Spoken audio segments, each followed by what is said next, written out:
And we are live. Hey, everybody, this is Roberto Blake. Hope you create something awesome today. Welcome back to another channel review stream. Today, we're going to be doing a shorter channel review stream. Probably only going to do room for 10 YouTube channel reviews, or we'll go live for 90 minutes, whichever one is shorter and less trouble for my voice box. We did a 6-hour marathon last week. We reviewed over 20 channels. So the rules for channel reviews, if you're not familiar with them, are in the description for you to know how that works with the super chats. We usually do these a little earlier in the evening, but I was struggle busing this Friday trying to figure out if we were going to do this. I also was enhancing some things for my setup. So we actually have a third camera angle now for an ultra widescreen for whenever I need to actually show certain things behind the scenes, or if someone asks me something about gear or tech, I have a way to like show that in a more realistic way. You also get to see a little bit behind the scenes of my setup here with the monitor for the chat specifically, and camera angle number 2 over here, so that when I'm reading your chats and your super chats, I can also kind of sort of make eye contact, or at least be in this direction. You get to see my awesome microphone, Shure SM7B, for that crisp, beautiful podcast quality audio. So we have that going on. And we can do a little bit of housekeeping in terms of updates and info for you while we wait for the super chats for the live stream, since we didn't really schedule this in advance, even though we're known for doing these on Fridays.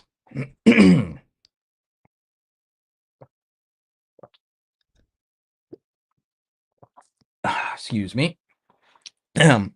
So we're going to set that up. Also, thank you once again to our sponsor for the channel reviews, and we'll actually show you a little bit behind the scenes of what they can do for you. But thank you to our wonderful sponsor, One of 10, one of the best tools for YouTube strategy and ideation. We're going to show you a little bit of that. Thank you to all the mods, and thank you for starting the 90-minute timer here. Appreciate all of you. Thank you to everybody in the chat. See some of our longtime viewers here. I see World According to Briggs. What's up? I see Melly Cinco. So yeah, today we're going to try to cover some channel reviews for you, but we're also going to show you a little bit, if we can, in the meantime, of how to do a little bit of research for your YouTube channels. So one of the tools that I talk about and that I bring up is our sponsor, One of 10. And what I want to do is I want to kind of show you a little bit of how this works.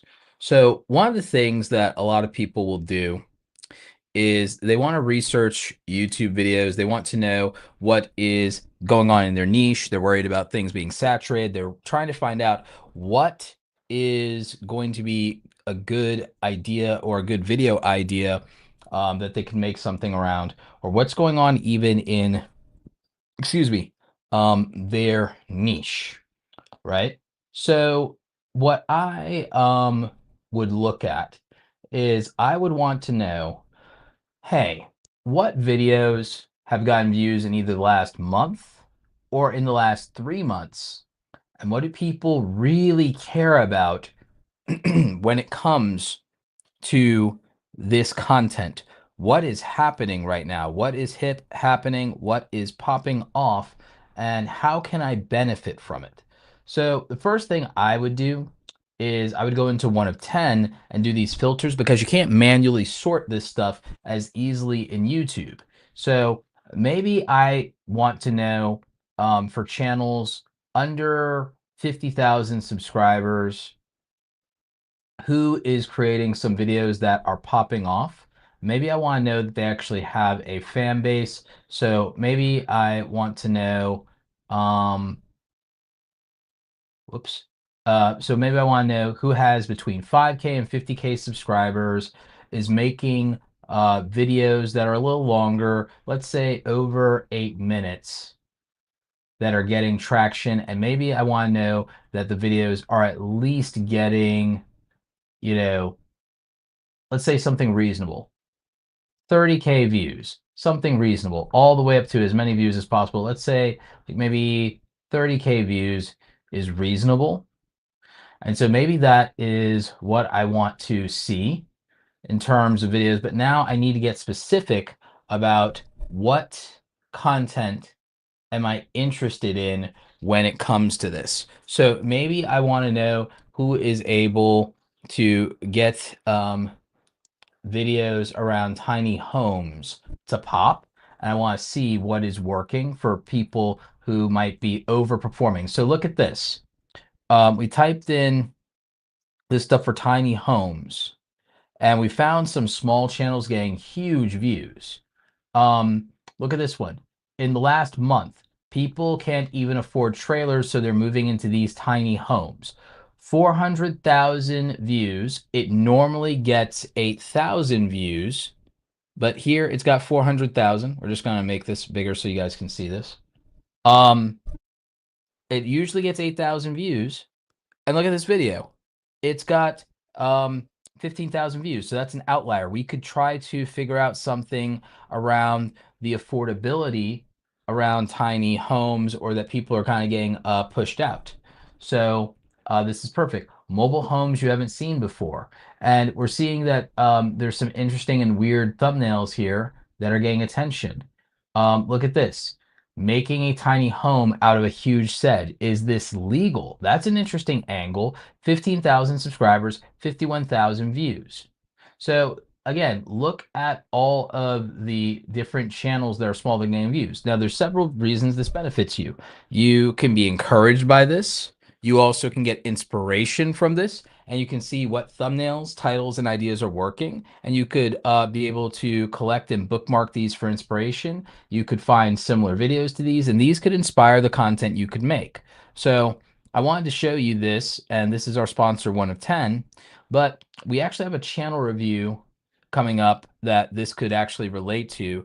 So we have a returning channel, PawPaw, and this is just perfect.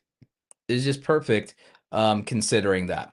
So let's go ahead and review PawPaw. We're going to put some time on the clock and review his channel. Again, thank you to all the mods for helping out with all of this. So let's go ahead and pop his channel into my other screen here. Then let's go ahead and bring up Ask PawPaw. So we've got Ask PawPaw here. Great channel. Let's go ahead and make this a little bigger so that you guys can see what's going on. And we've reviewed Ask PawPaw here on the channel before. Thank you for the super chat, my friend. So here we have a channel with 4,000 subscribers, 79 videos, strong consistency. Look at these views. Very well done, Ask PawPaw. And you've embraced what we talked about with the realistic thumbnails, using your face. You've embraced the yellow and black in terms of the text. You have been killing it, and look at the difference it makes. Now, there are some things that'll miss sometimes because buying a shed for a tiny house worth it real cost? That video is blowing up for you. 120,000 views, even for a small channel like this. So I want everyone to be inspired by like this. This is possible for you. Look at how successful Ask PawPaw is here with this content. Very well done. Look at this, 18,000 views 12 days ago, 16,000 views. You're on a roll, my friend. 2 days ago, 2,000 views. Buying land for a tiny home, what you need to know. So this is doing great. I'd also say the shed buyers thing feels like there can be a little bit of a recurring theme or series there. People seem to be really into it. And so this has been working out great for you. I think improving the thumbnails, if you look at where you were with the thumbnails before, you still had videos that could pop and get views. But if we look at where your thumbnails were before, and then we look at where you've come since you started coming to the channel reviews and getting some feedback, you're doing great. Look at these views. This is amazing. You've gotten so many more people interested in what you're doing and the channel. And so I think that this direction is the right direction for you. The views speak for themselves. Now, I'm curious as to whether you're asking for subscribers about 2 minutes into the video. I would ask 2 minutes, 3 minutes into the video, once you've created some value, ask for the subscribe, because I feel like for all the attention and views you're getting, the subscriber count should be going up a little bit higher, but no worries about that. The main thing is you're getting attention. Um, and I love what you have going on here. I think the change in thumbnail style made a massive difference, as well as some of the ideas we talked about that you could continue to double down on or capitalize on when it came to video ideas. So overall, I think what you've been doing here is excellent work. I would think about more ways to address the shed buying series. I wouldn't beat it up too much, but I would say every couple of videos you could kind of start to build a mini series toward this. I love, and I think everyone else does love, you wearing your hats in these thumbnails, kind of like how my hat became kind of a signature look for my videos as well. So I would keep going with that. And again, this realistic in the real world thumbnail style is working for you.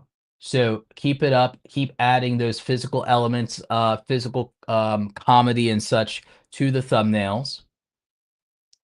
I think that this is working, and you obviously want to keep doing what is working.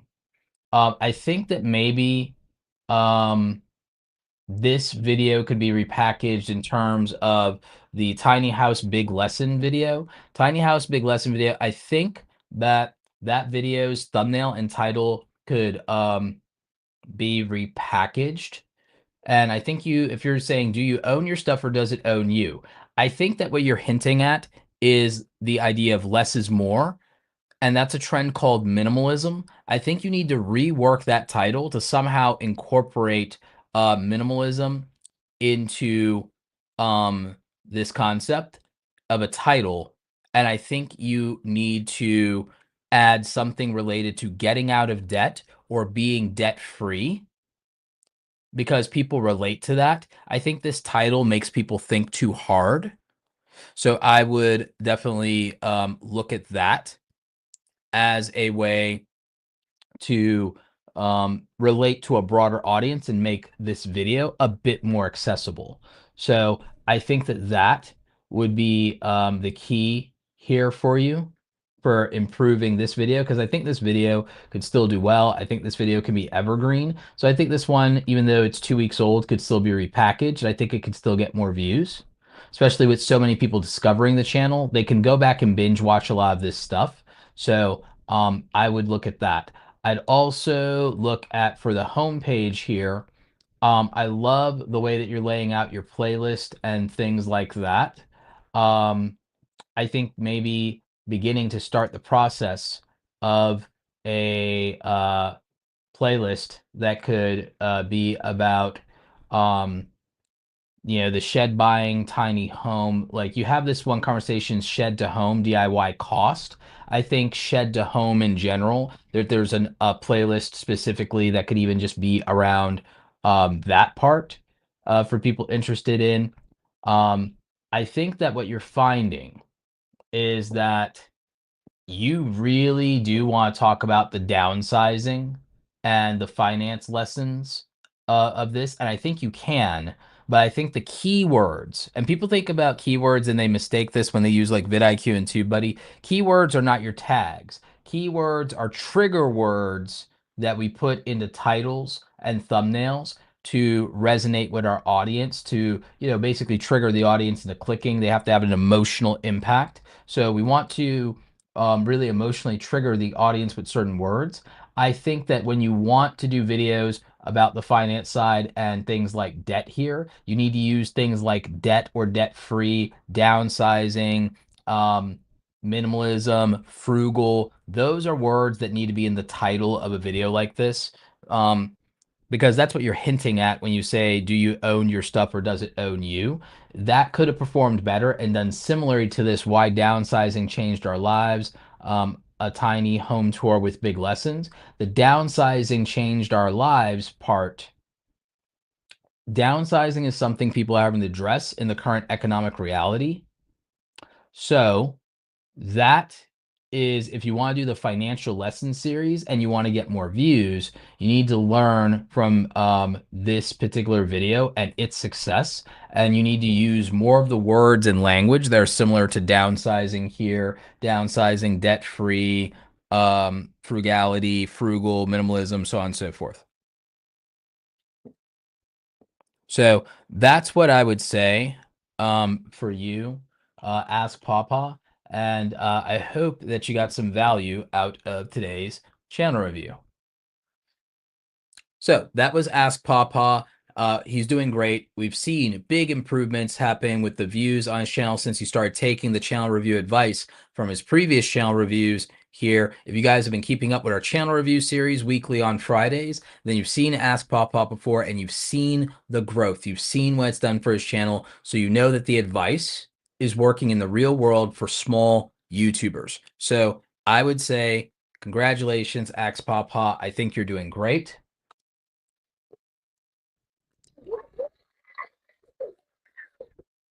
I think that there are improvements that could be still made, but I think that it's progress. I think it's incremental. I do think that doing video series around topics that are hitting is very important. And I think learning the lessons from the titles, not just the thumbnails, but the titles that have been successful for you in the past, the keywords that have been successful in the past are massive. And I think it's important. We've got Katie in the chat.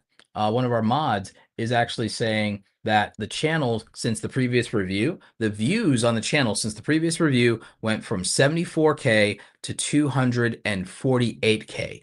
That is more than triple the amount of lifetime views on the channel in just a couple of weeks. And that is from long form videos, not viral YouTube shorts. And that includes a over 100K video in just the last 2 weeks from a channel with only about 4,000 subscribers. So again, well done.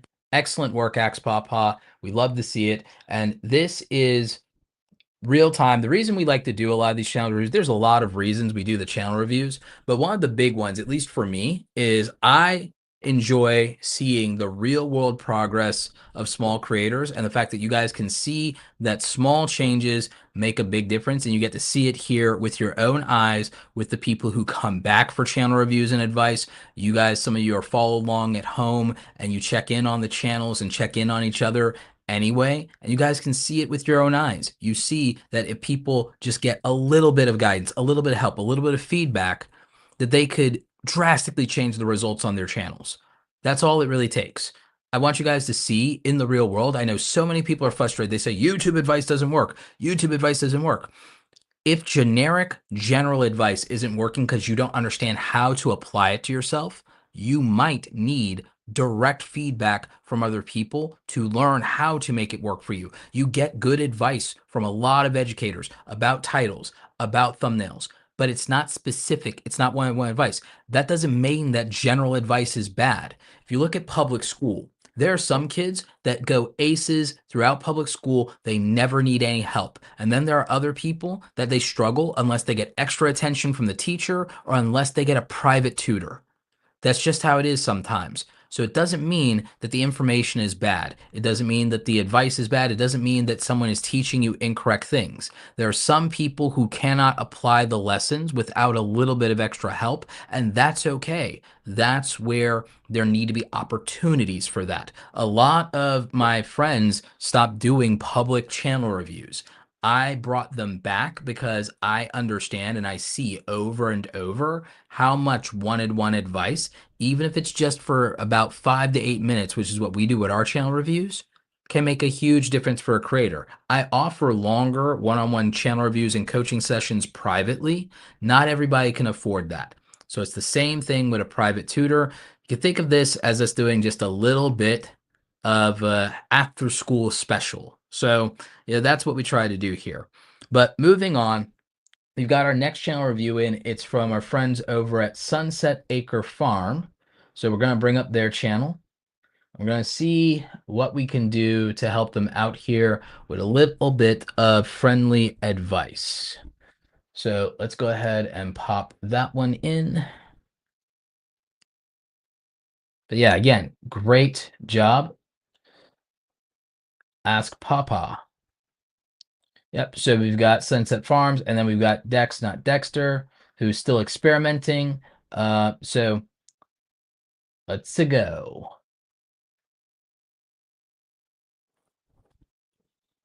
All right, we've got Sunset Acre Farms. Once again, I do love this banner, and I like this icon, but I do think that the text in the icon can be bigger. Maybe it should just be stacked you know, 3 lines, 1 word each for Sunset Acres Farm, and then that could be bigger and more readable for people. So 1,000 subscribers, 166 videos. Let's see what we can do here. I already kind of like the direction of this, by the way, and everything. So very good layout and very good playlist. Goats and more, chickens and more. And I love that you have descriptions, very Netflix-esque. I like this. I also like that these are longer videos, dogs and more, things to keep our farm going. And I think you're going in the right direction with these 18 to 29-minute videos. This feels like content that I can watch on YouTube on my television. So let's see. You got some traction and some views, almost as many views as you got subscribers, leaning into something slightly jokey and political around the price of eggs. So I'm not mad at it at all. Um, why the egg prices are so expensive, and it's not the bird flu. So leaning into that a little bit. Um, don't overdo or oversell that kind of content. It can be tongue in cheek in the moment, but it also isn't evergreen content. And you guys really want to lean into evergreen content that can have replay value and can be watched again and again. Um, I like your thumbnails because I feel like they work if I see these lined up on my TV, and at the same time they work for YouTube as well. So what I want to do is I feel like this content, especially even watching the previews of the videos, I feel like the production here is good. I see you have the DJI mics, which are excellent. I know that the audio is going to be good just from that. This looks like um, fun and interesting content. There's outsized views though, because you guys have some videos that have massive views on them for your size and in general. And so the thing is, I want to try to figure out if there is enough here in your top, let's say, top 10 videos or so that are worth pursuing more of or creating a series around. So I see that here that tractor videos have done very well. Your top 3 videos are all tractor videos. I think there's something to be said for that and leaning into that. I'm a kid who grew up enjoying the show Green Acres back in the day. In fact, actually, I was talking to my sister. I was literally binge watching Green Acres on YouTube Premium for free just the other night. And Tractor Supply is a store. It's a farm store. Yeah. So I totally get that. But in general, why we quit Tractor Supply chicken feed. So anything, all right. So if Tractor Supply store is a brand, then it kind of might be the equivalent, because yeah, I see that here in the thumbnail. That could be the equivalent to Trader Joe's. This video involves heavy machinery. anything that can involve heavy machinery. And then if Tractor Supply Store as sorry, Tractor Supply Co. as a store is the Trader Joe's of farm videos, lean into that. Lean into that in the same way that a client of mine, um, Flav City Bobby leaned into grocery haul videos. So he was a client of mine from back in the day. He was one of my early coaching clients. He ended up leaning into grocery haul videos. Um, People love things like that, and so stuff related to Tractor Supply Co. Could do very well, and it's known to the community that likes this kind of content. So I think that that actually would do really well. I also think ordering interesting things off of Amazon as a theme has done well for you guys. So looking at the videos that get over 1,000 views, which is more views, more or less than you have subscribers, I would say that those are some recurring themes. I also think that people like seeing install videos for this sort of thing. So I would definitely do that, but I wouldn't also shy away at all from things involving the farm animals as well. There probably he's in a different niche, but there is an old client of mine you can learn from in terms of thumbnails and title structure. So Fowler's Makery and Mischief. This is an early client of mine, 1.7 million subscribers. He's doing great on his own now, has been on his own for a long time. But Fowler's Makery and Mischief. I think from a thumbnail standpoint, there's a lot you can learn from Fowler here.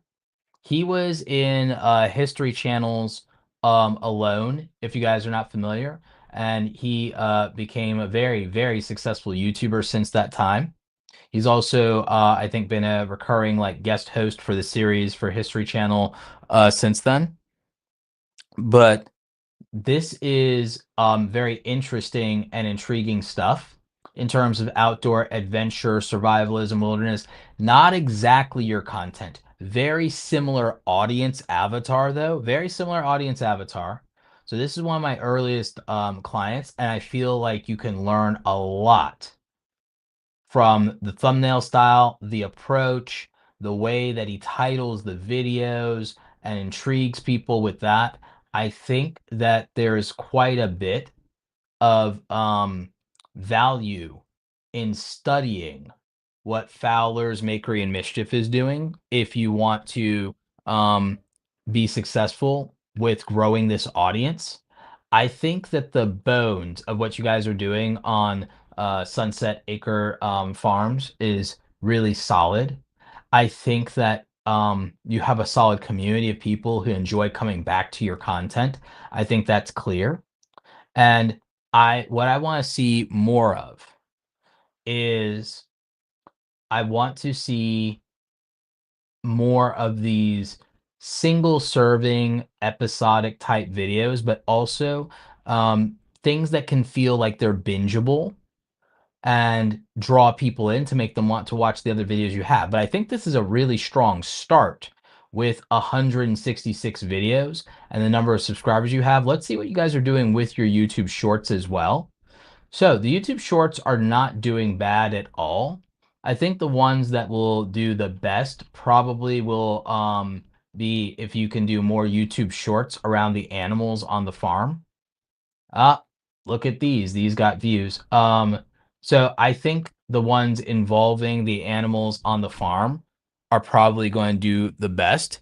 I also think that there is a world in which for live streams, you could literally just run a 24-hour live stream with a camera um on like the goats or on the hen house or something like that.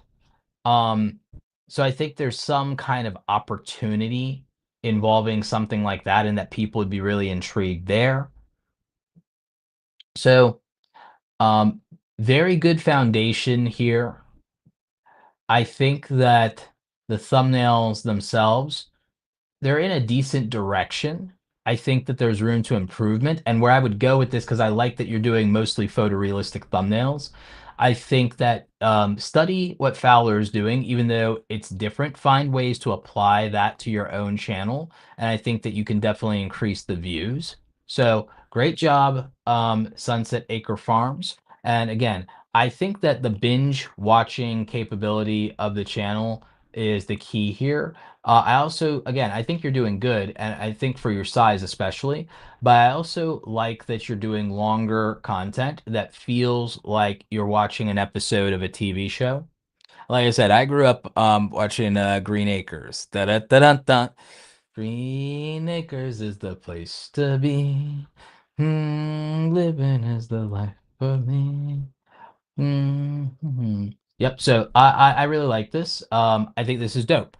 So what did you all think? Do you agree with me that with Sunset Acre Farms that they need to lean into this very episodic opportunity to make bingeable content, and that also making the content as evergreen as possible, not necessarily always leaning into, not that they are, but not always leaning into relevant culture or memes or anything like that, but trying to stick to bingeable, evergreen, timeless content that can grow the channel. I also think they're doing great for only being 166 videos in. They've got a mix of shorts there. I also think for the shorts, more showing off the farm animals. People love those animal videos in YouTube shorts as they're scrolling. They usually don't scroll off. If animals show up in the YouTube shorts feed while someone's scrolling, they don't usually scroll off of the animals. They watch the cute animals, especially farm animals. So those are my thoughts. Do you guys agree, disagree? Would you do anything differently? Let me know in the comments if you're watching the replay. Let me know in the chat if you're watching live.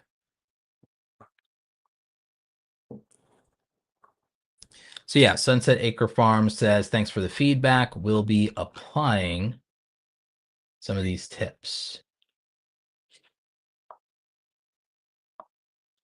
Excellent. We haven't been consistent on lives. Great idea for an on animal live stream. We'll look into that. Great. Excellent. Yeah, I'm sad that the baby goats in general didn't perform well as a standalone video, but I actually think that that could improve with a better thumbnail. Maybe a newer video on the baby goats thing with a thumbnail. Maybe even doing some research onto something where that's performed. So if I go into 1 of 10, for example, and I go look for anything around baby goats, there is some content out there with farm animals and baby goats. So there is some stuff that you could look into and see how it's performing. Let's see.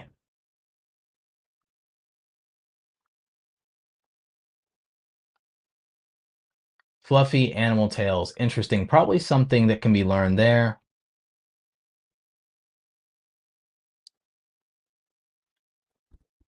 Farm life.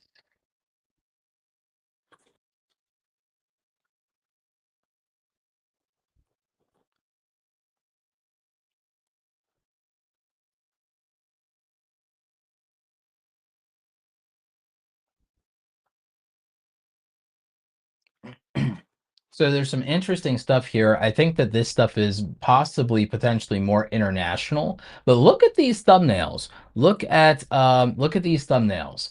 This is good inspiration even for how to approach something like this. And look at the views. And this is not the largest channel ever. So, just something to think about here and a way to take some inspiration. So again, that's one of the other good reasons to use 1 of 10 for research.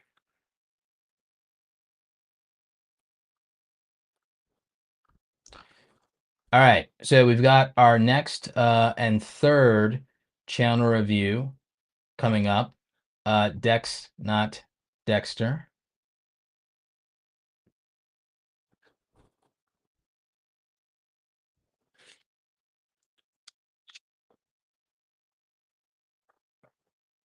All right, So we've reviewed this channel before. Thank you for coming back, Dex. So you've got some popular videos, even in the last couple of weeks. Well done. Some changes have been made.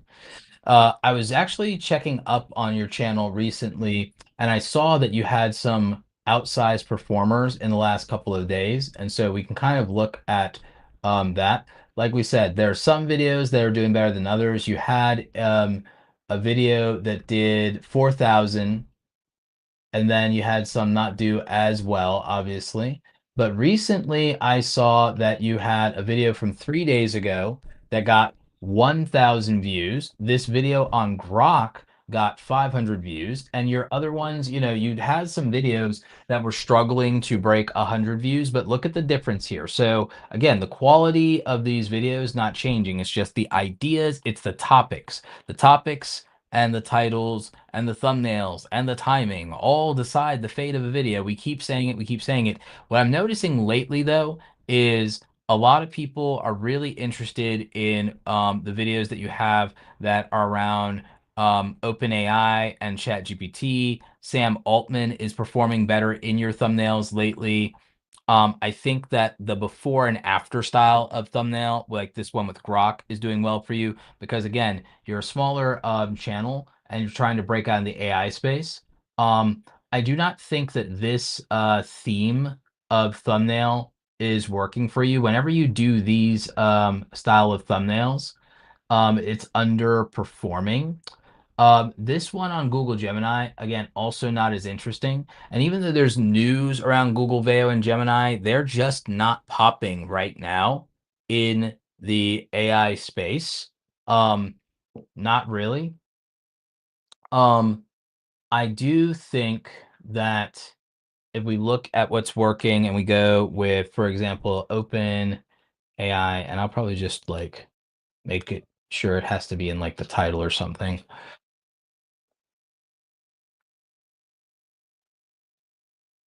So let's see. Maybe do this. So, in terms of things that happen, and we'll change the duration for this filter for we'll adjust our filters here. Instead of the last um 90 days, we'll apply our changes to be for the last 28 days, last 30 days, last month, basically. And we will look at what is happening in the AI space basically over the last month that got big views for small channels. Um, so these are the things that are working for smaller channels. In fact, let me adjust my filters further and really pare down to even smaller channels, channels from 1K to about 15K subscribers, um, that are getting at least 10,000 views or more with videos that are at least about 4 or 5 minutes. So in the last month. So this will give you a better indication of what is working even for small channels. So if you look at what's working for small channels, this is closer to what is working, both in terms of topics and thumbnail style. You'll notice that a lot of the thumbnail style here of what is working and getting the most views is very different than most of your thumbnails, but it's closer to the recent thumbnail you did about Sam Altman and OpenAI. It's closer to that. Um, and so this gives you an idea of which AI topics and thumbnails are resonating and working um, for people right now.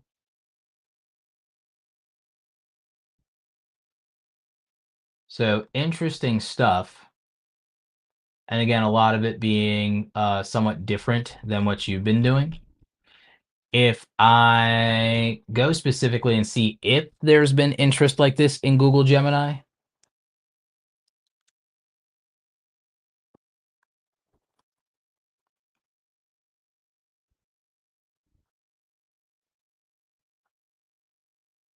Not really. Most of these videos that come up aren't having anything to do with Google Gemini. Um, let's go in general. Artificial intelligence.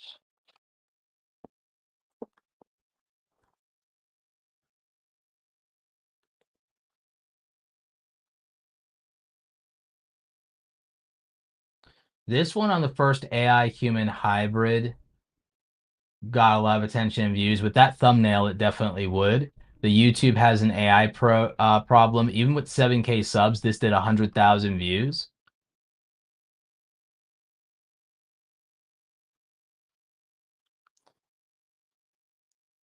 The 6 disturbing phrases AI robots shouldn't have said. 5 days ago, 29,000 views with 11,000 subscribers. So again, there is a lot to be learned here that could be applied to your channel, both in terms of you see that there's a drastic difference in the quality of the thumbnails that are being chosen in the AI space, um, relative to what you're doing. So I would work on trying to get there, but you are seeing some progress and you are learning. You're still finding your rhythm, but you're seeing that the difference in gap in getting 1,000 views and 500 views versus struggling to get 100 is very, very much determined specifically by topic, title, thumbnail, and timing. And I think that you've seen even in the last couple of weeks that there are just certain topics that are working for you versus others. And I would start to just try to focus and narrow in on that a lot more. Look at this video from 2 weeks ago. Helix AI, is this robot the end of human jobs? I would start leaning into the dangers of AI in as one of your content pillars. I would look at the dangers of AI and things that are warnings about AI as one of your content pillars, and then AI updates like ChatGPT and criticism, maybe making negative videos, things like this. They're doing well, but also things that are positive. Oh, excuse me. And I think a lot of people are interested in Grok, but I don't think as many people are covering Grok. So I would look at trying to develop your content strategy and making it a little bit more robust. And I think that that would help you significantly. So those would be my thoughts, for you, Dex Not Dexter.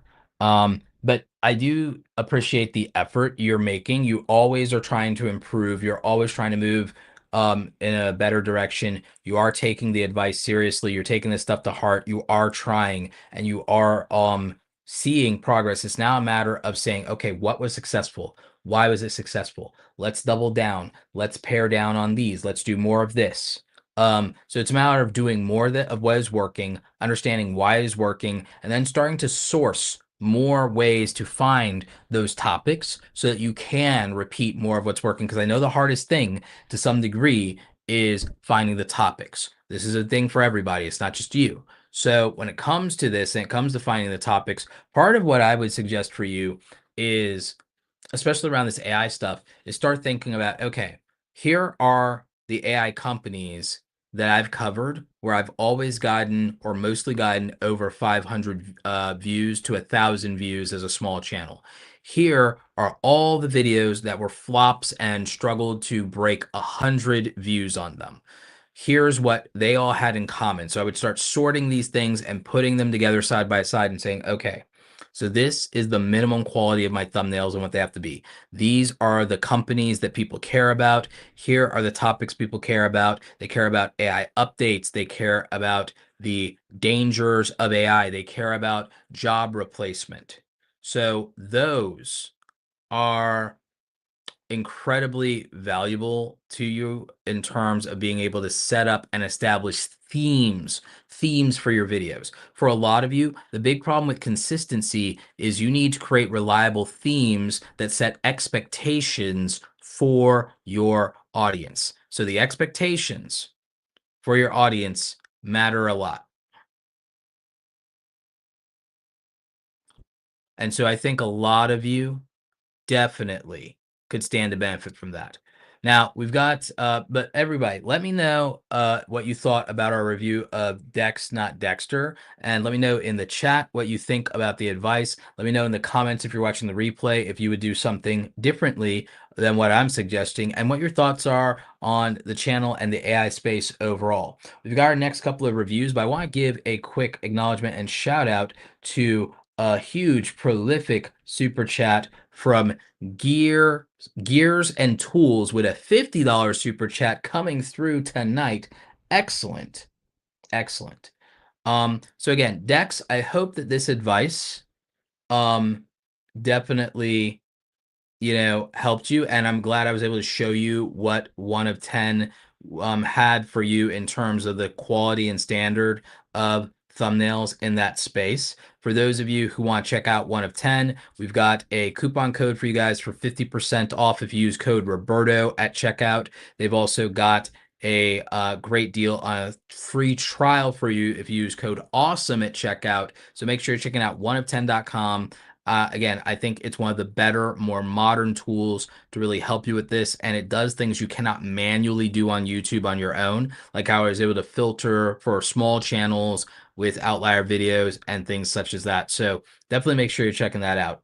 We've got a couple of more super chats here and reviews to do. We've got Dr. Sev Talks Money with a $20 super chat. Hey, Roberto, would love a channel review. Took about a year off from YouTube and returned in November 2024 with 2 videos per month. I did live streams once per week before the break, and now I'm restarting once per month live streams this month. Okay, so we can address that. We can talk about the value of consistency. And then after that we've got gears and tools, and then we've got 86 boxing. Thank you. So yep, we will get to that.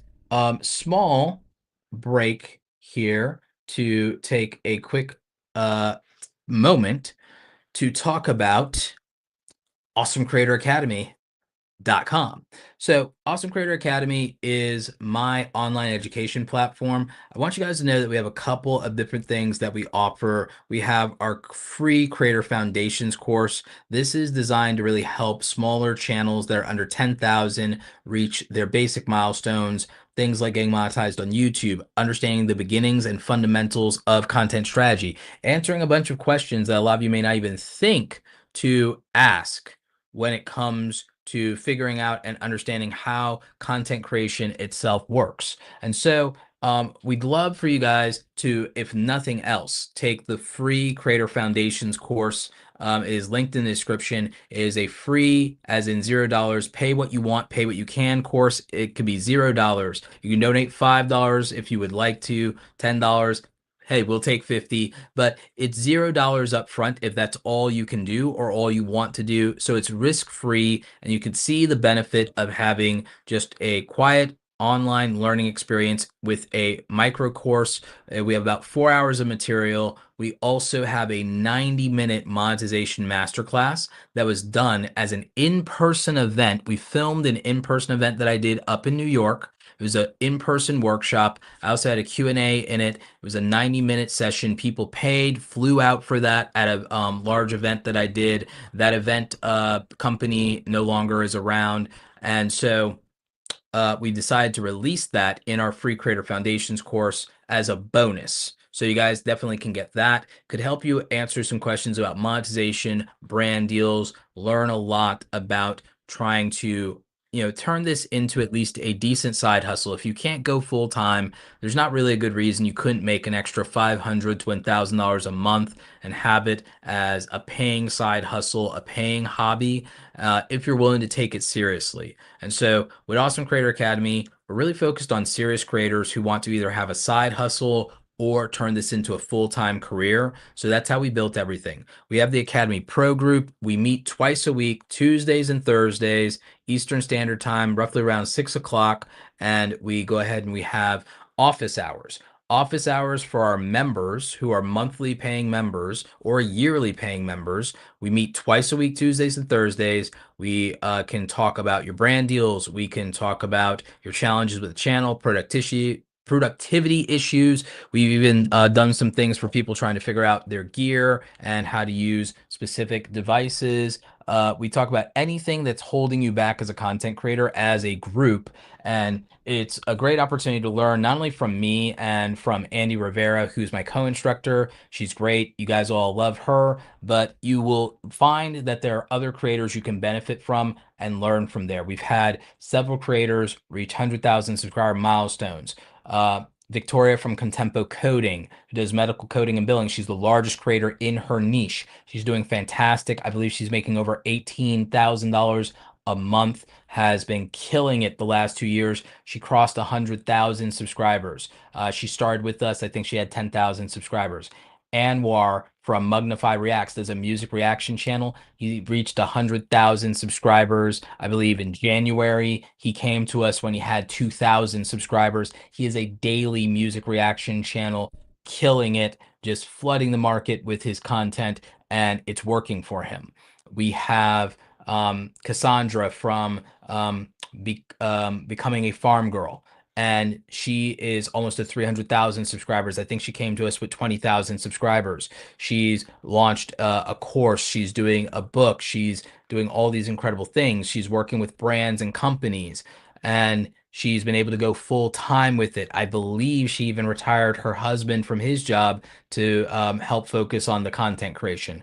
It is possible to be successful even in the modern era as a content creator. There are people who started doing it last year who are full-time this year. Most people, they don't become full-time in a year. Most of our students, we've seen that can take 2 to 3 years with guidance and help. We've seen people also who got no help struggle for 5 or 7 years, and then even just a little bit of advice went a long way for them. You all have been watching for weeks now, small creators that have been growing and have taken small advice from not only me, but all of you in the chat, giving them feedback. And you've seen that the feedback has been the most significant thing that has helped these channels grow and start getting more views and breaking through and improving little by little. We've seen the growth. We've seen people go from getting 20, 30, 50 views to having a few videos that get 1,000 views. We've seen small channels, and you've seen with your own eyes that YouTube doesn't hate small channels. You literally watched PawPaw. He's not 10,000 subscribers yet. He's got a 100,000 view video he did in the last 2 weeks. There is an opportunity. His last couple of videos, the last couple of days, have been hitting over 10,000 views. He doesn't have 10,000 subscribers. You are learning that even the smallest tweaks can have the biggest impact on your channel. And a lot of times you're too close to it. You can't see something if it's too close, and you can't see something if it's too far away. Sometimes it takes an outside perspective, and not just from one coach, one guru sitting on the mountain on high, but a lot of times it comes down to getting multiple perspectives from your fellow creators and people who understand the challenges of building a channel and building an audience and trying to grow. And a lot of you need to know that this is normal to have these challenges and struggle, especially if you're a working class creator doing this with the spare scraps of energy you have left after working 40 hours a week. So the thing we did with the Awesome Creator Academy Pro Group, and this is the end of just kind of like, our infomercial, like, no, this is the end of letting you know that this thing exists. And what we're doing, what we're trying to do, is the goal here is to try to help more content creators who are serious, who want to invest in it, be full time. We meet twice a week. We do it every time basically there's not a holiday. So you're getting more than 50 to 100 group sessions and meetings. Right now, we do this with the pro group, $500 a year. You can pay $59 a month. We have a VIP that includes quarterly 30-minute coaching calls with me. That's the VIP tier, and that's $1,000 a year. What you're getting, besides access to all of our digital products, all of our courses, all of our templates, all of our email outreach templates for brand deals, our media kits, the thumbnail templates, all of it, that you're getting access to a community where you can get feedback and you can post to our private group every day. And you're going to get 50 to 100 meetings throughout the year with your fellow creators and your instructors where you're going to get feedback and advice.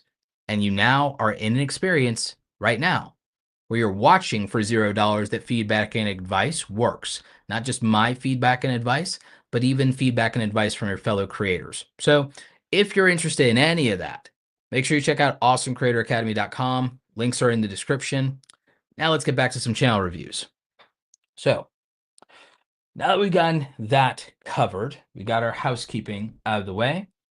Let's go ahead and check out Dr. Sev Talks Money. We love money.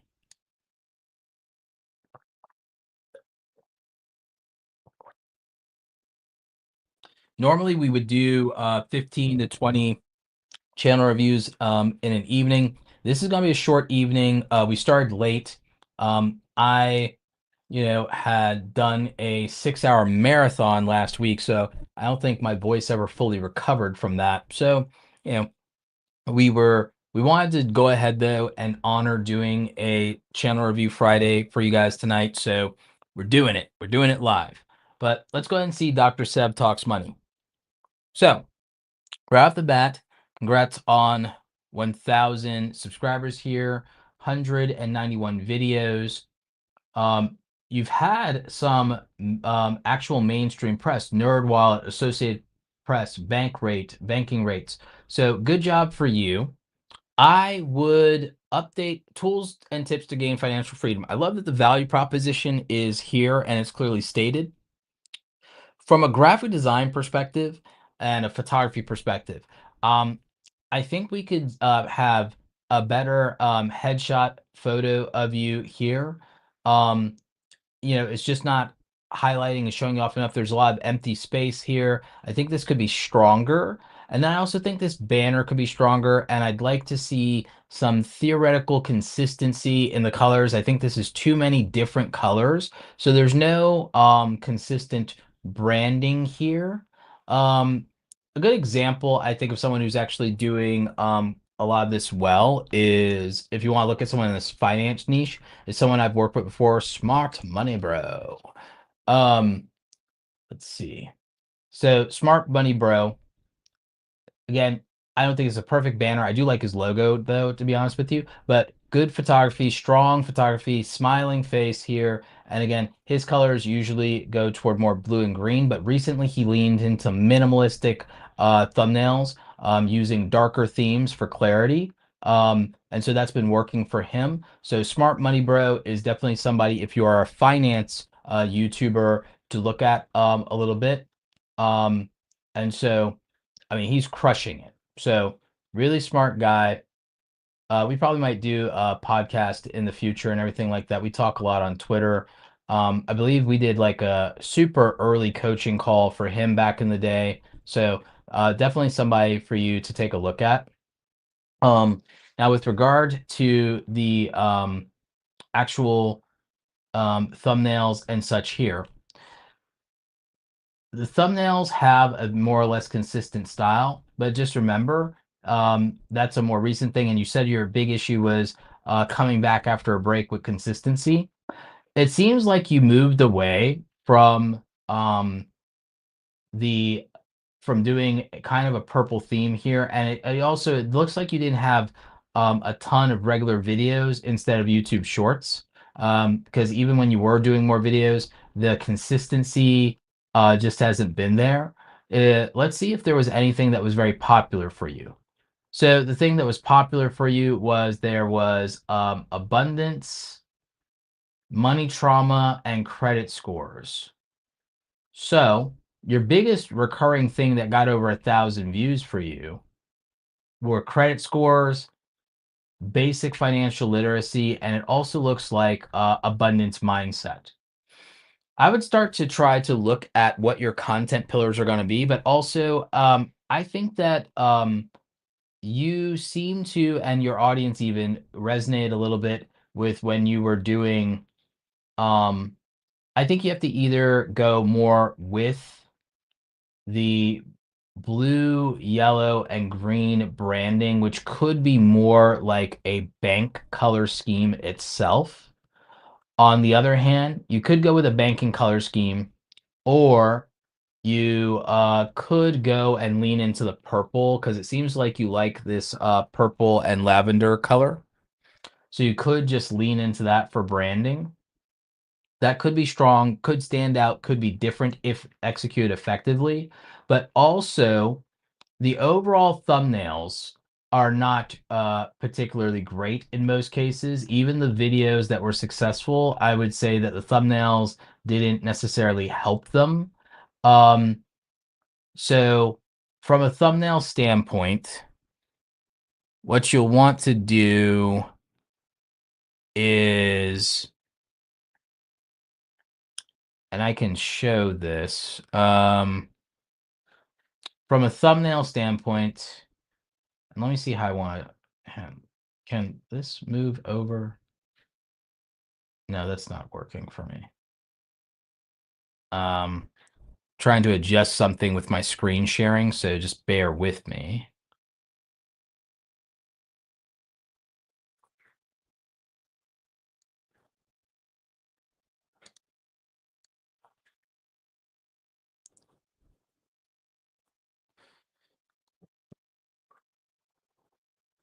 Whoops.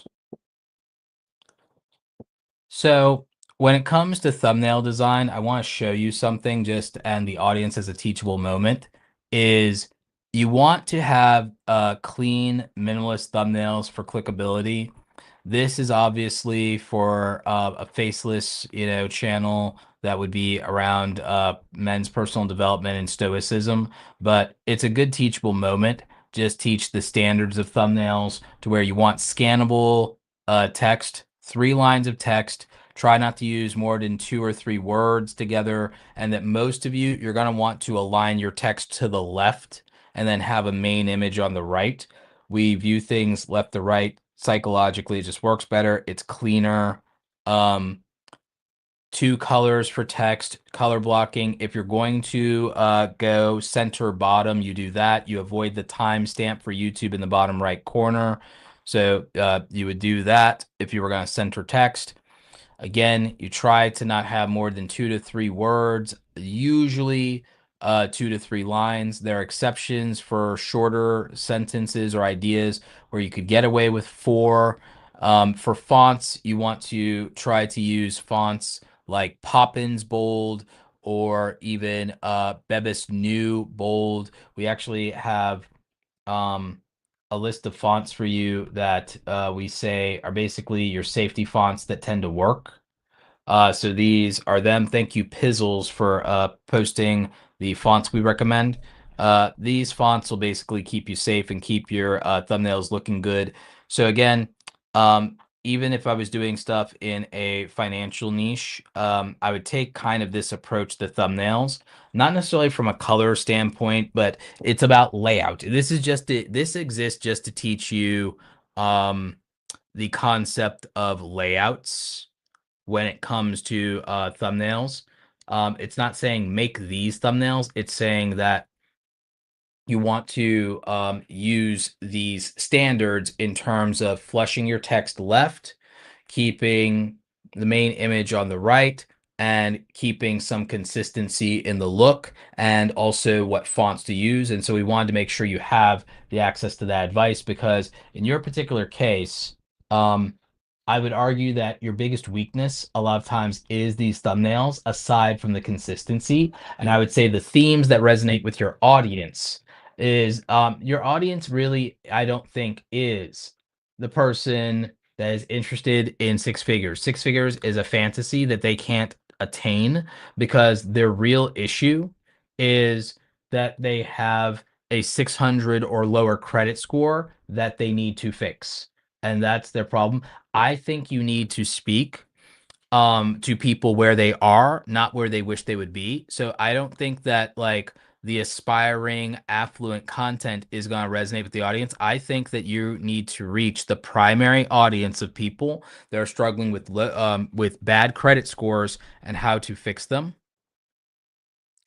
I think that you need to focus on people who need to build savings, people who need to eliminate debt.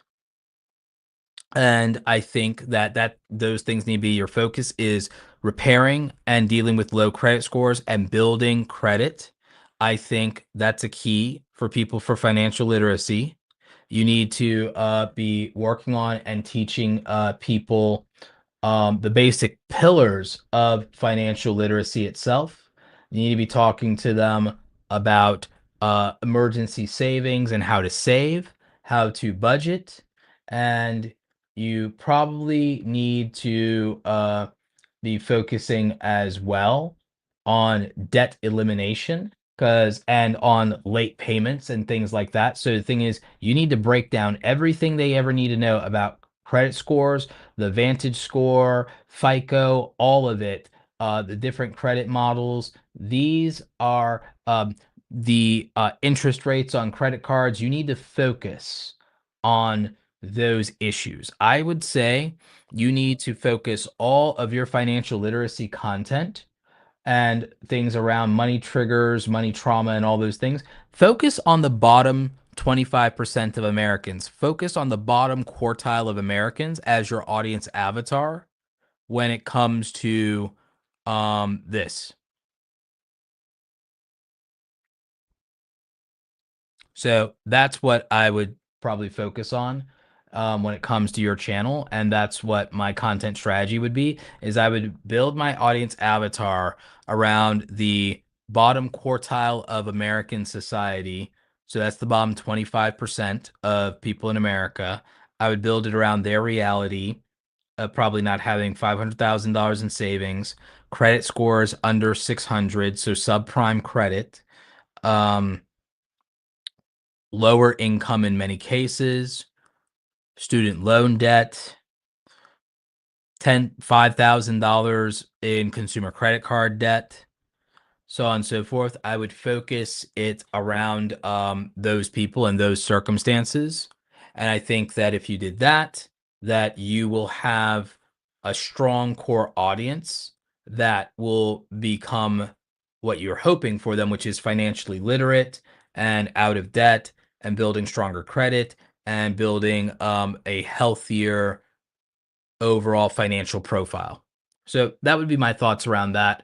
What did you all think of my advice for Dr. Sev Talks Money? And did you guys get any value out of seeing what I was showing you with the thumbnails in Photoshop and just the how simple layouts, nothing fancy in Photoshop really whatsoever, simple layouts make a big difference and make a clean and clickable thumbnail. Let me know what your thoughts are if you're in the live chat watching right now, or if you're watching the replay, let me know in the comment section what you think. Would you do something different? Let me know. Yep, so hopefully that helps. We've also, by the way, you guys, we have a Discord server for you guys to interact with each other. It is not a fan club about me. I've made it a point of saying I do not want or do not need a fan club. I didn't have one in high school. I don't need one now. If I was going to have one, I would have preferred it in high school.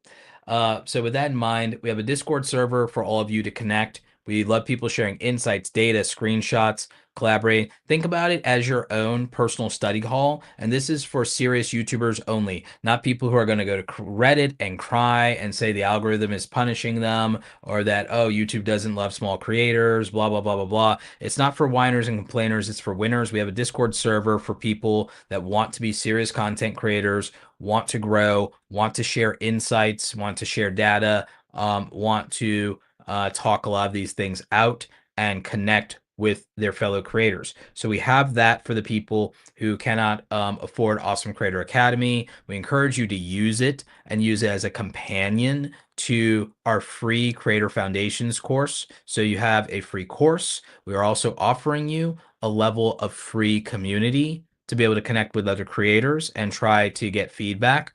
We do feel that the quality of what we do in the Awesome Creator Academy Pro group is higher level, but we do want something that is public access.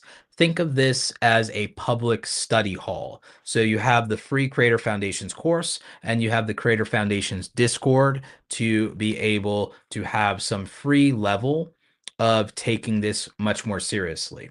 So that's what we wanted. We wanted to create better public free creator education, but hey, we're not above having a private school. Yep. So Dr. says, thank you. I think those topics are great suggestions. Yeah, everything comes down to topic, title, thumbnail, and timing for the most part, but also there are some other elements out there like themes and trust total addressable market, tribe, and triggers. Those are things we'll expand upon. We talk about a lot more of those in our Wednesday workshops. For those of you who don't know, we do workshop Wednesdays. We have those scheduled because we currently have 12 weeks that we've been doing with that. We've done weeks 1 and 2 already. Week 3 will be another thumbnail workshop that we'll be going through. So make sure you guys are checking that out. Those are already scheduled. All right, next we have our friends over at um, Gears and Tools. So let's go ahead and bring up the channel.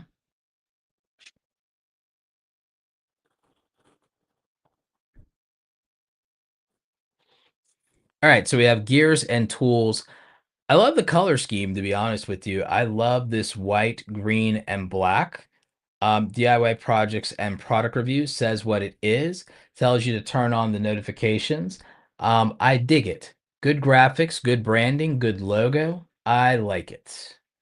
12,000 subscribers, 159 videos. Not bad at all. Very well done. Let's see, you've got your videos here, and then you've got the best videos. So I assume that those technically are your popular videos. Multi-tool reviews. Very nice. Good layout here.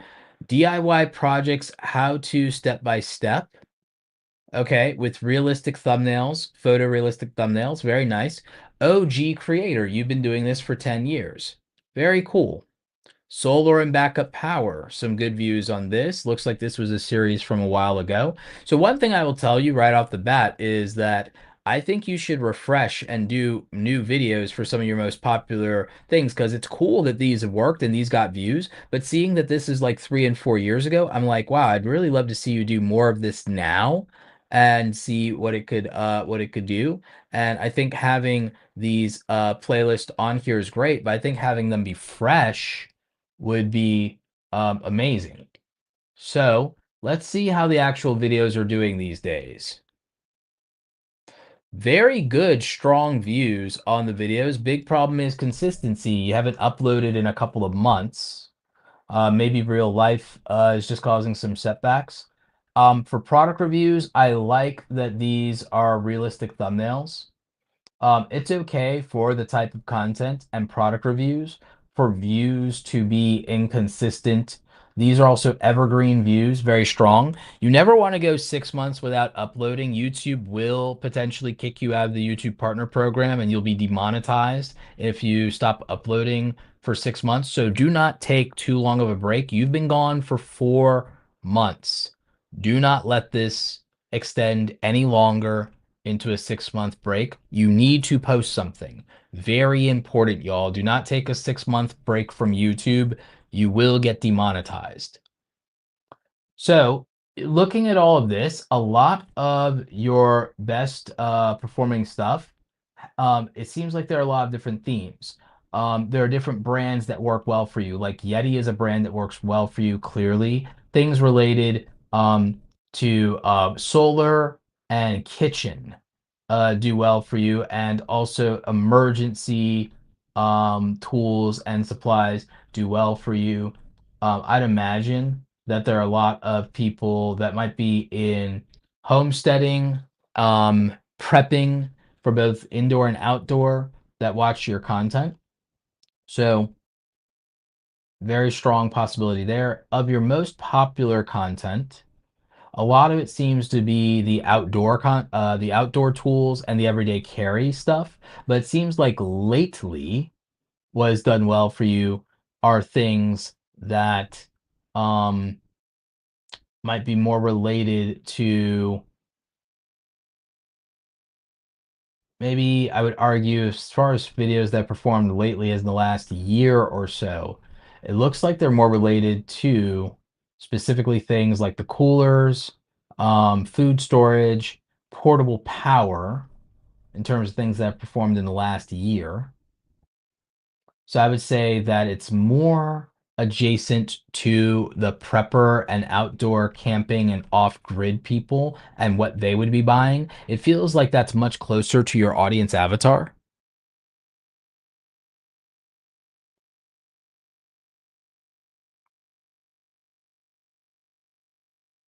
So I would say that for you, this evergreen style content is really good, but the audience avatar is going to be somebody that is doing more um, camping, prepping, off-grid living.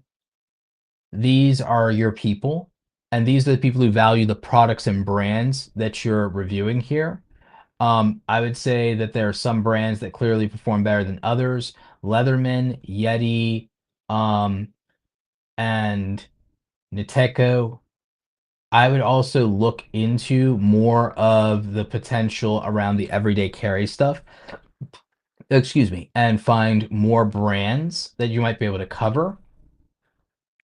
I'm gonna try something. Everyday carry. And I want to see what comes up. So here are some small channels that are performing with regard to everyday carry.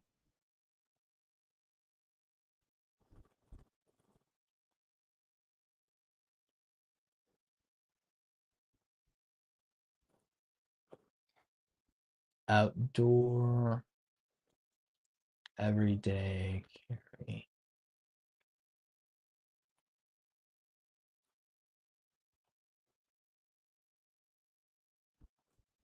Oh, the camping underground thing is interesting.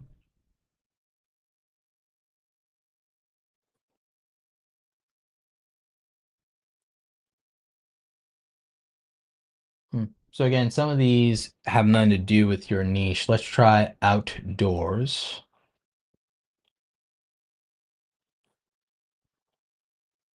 A lot of these are just more almost Mr. Beast style videos.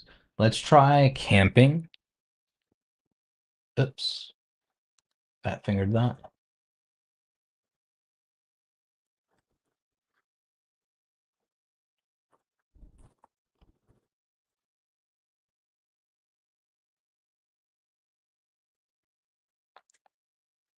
Oh, also some tools that are used in the bushcraft videos would probably actually work really good.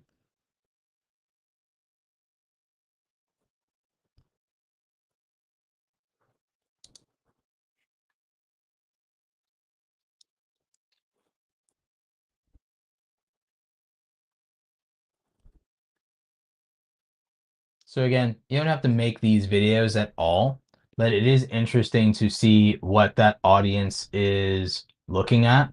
And again, there's probably some channels you could look at in terms of finding out what brands and what tools and what things they're using. Even with looking at Fowler, for example, you could look into some of the brands that he's using for his outdoor stuff aside from his own products. Covering some of those, you don't have to reference him or mention him, but there's probably a massive audience that's looking for reviews around the stuff he's using. Gerber is a good brand. I'm very familiar with them. I own a lot of Gerber stuff. And I would definitely say that they're a brand that you want to be more associated with. Um, Victorinox Swiss tool. Interesting. To be honest with you, this is also content that I would probably watch, but I'd probably end up just searching for a video and then I'd end up clicking on one of these. Um, Overall, I think your approach with these, especially with the photo aspect, the photorealistic aspect of the thumbnails is good. But I also think that some of the thumbnail shots could have been better. I think the better ones are ones where you either show the full tool, but it's at an interesting angle. So again, I would just focus on, it seems like the best performing stuff also has good product photography standards. I'd also consider for the product photography stuff, if you're not already, using a macro lens. I think that that actually helps with this type of thumbnail. So very, very good. Main thing for you is you need to get back on the consistency wagon and pump these things out. This is a good niche with solid evergreen content. The revenue stream can be very good in terms of the affiliate link marketing opportunity. could be a good opportunity for some potential UGC content in terms of brand deal sponsorships, not promotion on the channel itself, but you making testimonial videos and demonstration videos for some of the companies for them to post on their own social media could be very strong. You've proven that you can get views um, on these product reviews. So having testimonials from you could be good, authentic content for brands to be able to post. You might be able to license some of this stuff to brands itself, plus good affiliate revenue there on top of ad revenue in this niche. Consistency here would be key. I would want to see you posting 1 to 2 videos a week on this channel, if I'm being honest, and making sure that it is flooded with evergreen content that can drive revenue for you and can also showcase a portfolio for product reviews in order for you to be able to work with brands and do content for their social media instead of trying to get them to sponsor your videos. You want to do stuff on their social media and be paid for it. And you can charge flat fees for that. You can also charge licensing fees for that. So that's what I would recommend for you. Again, appreciate the super chat. What do you all think? Do you agree with me about gears and tools with regard to one, the definite opportunity for them with product review and to testimonial and demo style content, doing UGC, user generated content on brand social media, getting paid in a flat fee structure for that, not worrying about sponsorship on the main channel for now, not worrying about view-based pricing. I think that's a good opportunity for them to make money on top of the Amazon affiliate program. I hope a lot of you benefited from that tip about not waiting 6 months and that YouTube kicks you out of the partner program. So like, I think that's incredibly important. I think the 1 to 2 times a week posting cadence is appropriate for product review channels, especially to be able to create a constant funnel for Amazon affiliate links on top of evergreen ad revenue long term. So I think it's very strong. And I think for the fact that they got 150 videos out over the years and did 12,000 subscribers, what if they did 150 videos a year or 100 videos a year? They could grow to be a much larger channel. And this is evergreen content that sets you up to continuously grow and earn. So I want to see Gears and Tools do 100 videos a year serving their community and their audience avatar. If they got this far on 159 or so videos, I think that's what it was. It was, yeah, 159 videos. If they got this far over the years on 159 videos, imagine if they had 100 videos come out a year. They'd already be a 100,000 subscriber channel by now. So I think that that's the opportunity here. I think it's a strong brand. I think it's an excellent overall channel. I like the niche. I think it has a lot of earning potential. Let me know. What do you guys think? Do you agree with me? Do you disagree with me? Let me know in the live chat if you're watching live. Let me know in the comment section if you're watching the replay.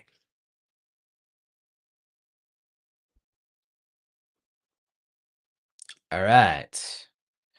So let's check in with the chat here. Yeah, no problem, Gears and Tools. Very happy to do it. Appreciate you guys.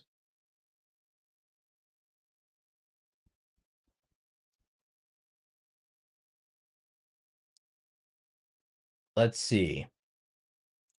We've got a little bit more time. We've got enough time to finish up the channel reviews we have now. We have, I think, a couple more slots left. I think we have like 2 more slots left for channel reviews.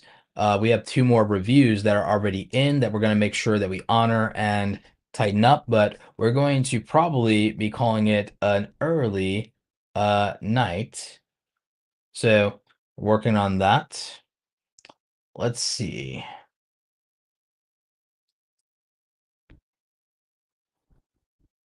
And oh yeah, I gotta check in on one thing with the mod squad here. Um,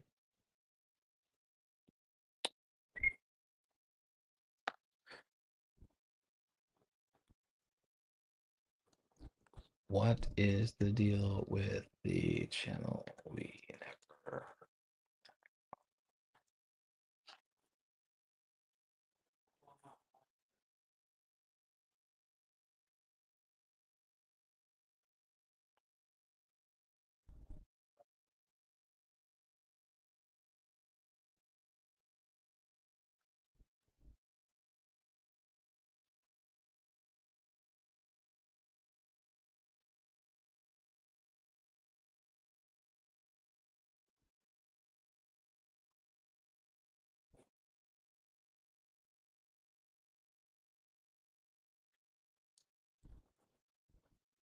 All right. Just checking in on something. It looks like we have 100X Club is for a super chat and run. If not, we'll definitely just get you on the next one if you're looking for a review. But it looks like this one was purely a dono. So thank you. Appreciate you. But it looks like we're probably just gonna end with 8-6 boxing and deep charts, it looks like. So it looks like those probably are going to be the last two unless we have one more come in. So I think that's going to probably be it here.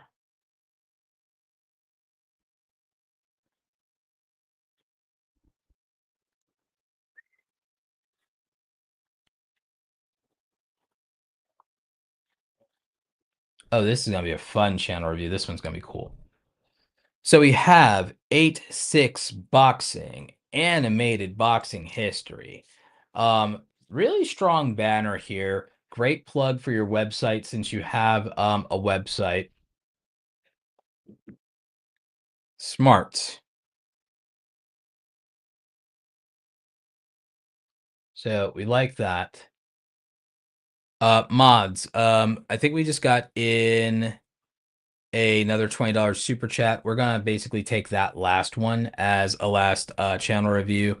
Um, let's see. Yeah, we got 8-6 boxing here. Animated boxing history. Very cool. Let's see what we've got here. 2,000 subscribers. Cool animation.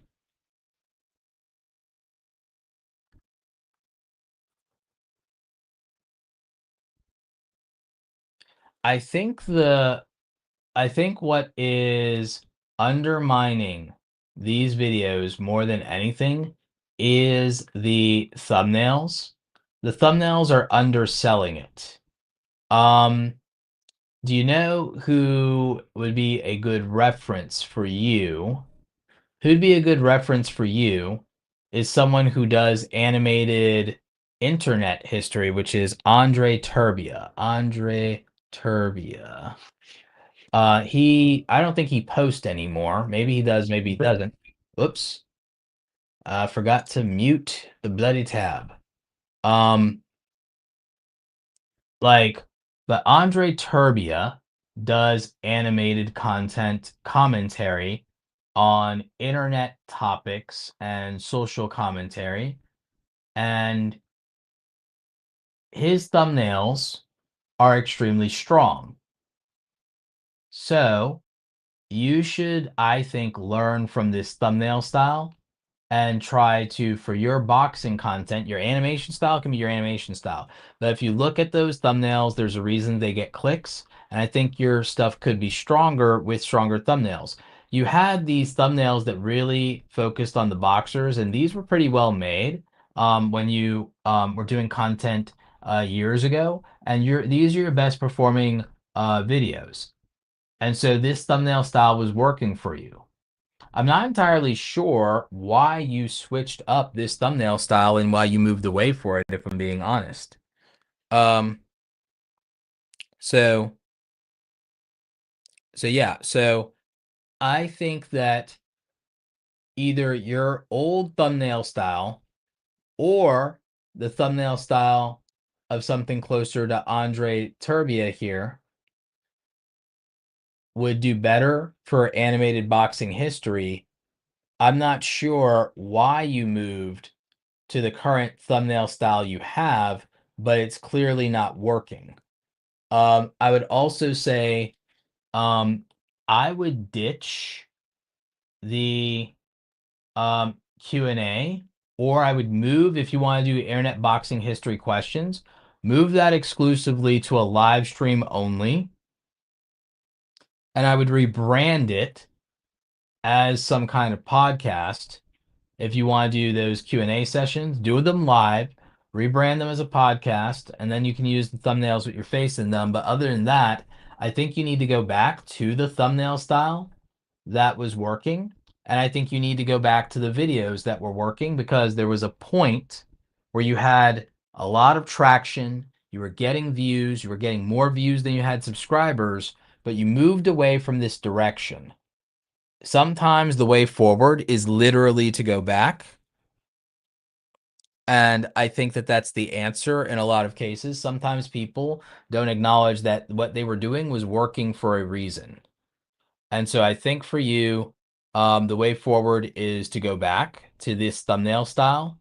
Because remember, it's the thumbnails that are getting the views. It's not really the videos themselves. It's not really the videos, the animation, the quality, the effort that you're making.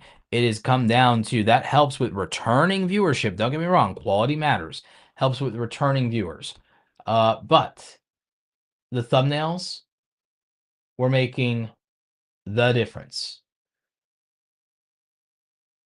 Go back to the thumbnail style that was working, or adopt a thumbnail style from someone else that was working. And then I think that you could definitely see some results. Again, Andre Turbia is a good example of this.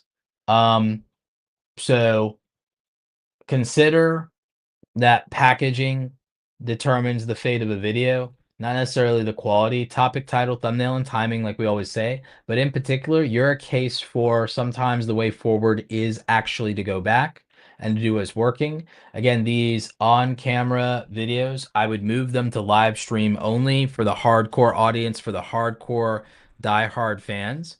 And I would do that. The main audience is here for the animation videos. Keep a thumbnail style that's working. This one isn't too bad.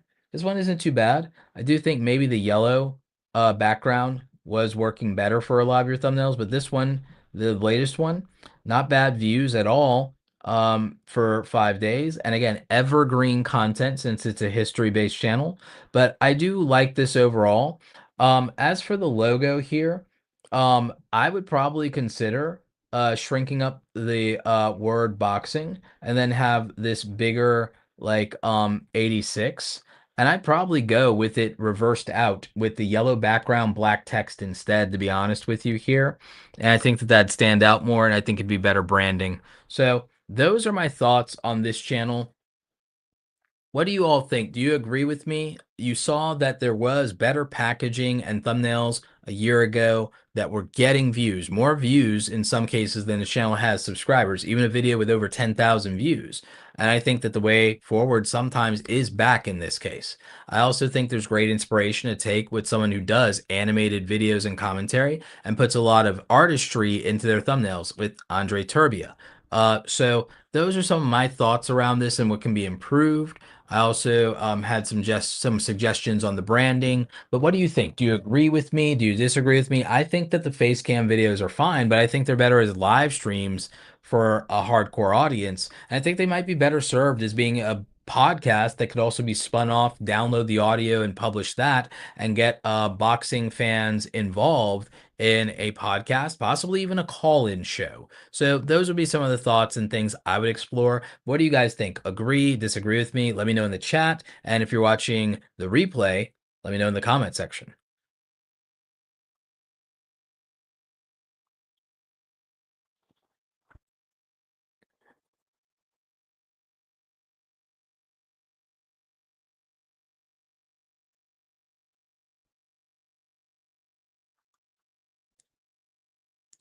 Yeah, mods, if you can follow up with 100X Club since they don't have any videos on their channel, and figure out what the deal is, because I'm confused about what's going on with that situation. So hopefully the mods will be able to sort it out.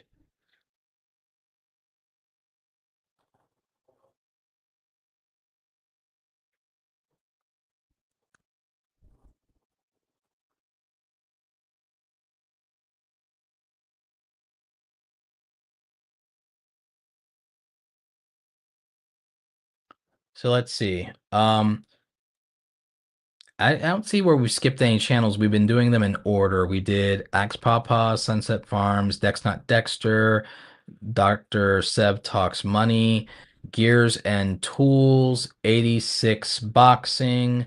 We're moving on to Deep Charts, Monodo Max, Ray, Rousa. So I don't see where we skipped anybody. and I looked over all of the super chats. I don't see where we skipped anybody.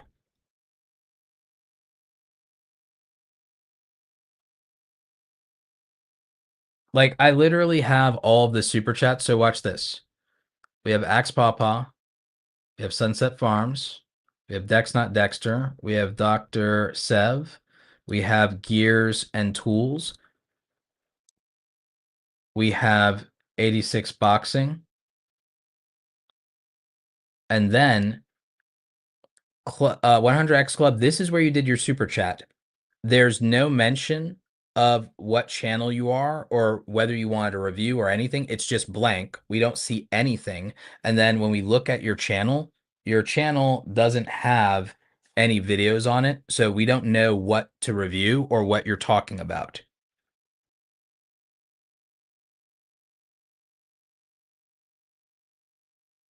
So 100X Club, if you want to, on the back end with YouTube, withdraw the $20 super chat, we have no problem with that if you want to do that. But you didn't send any information.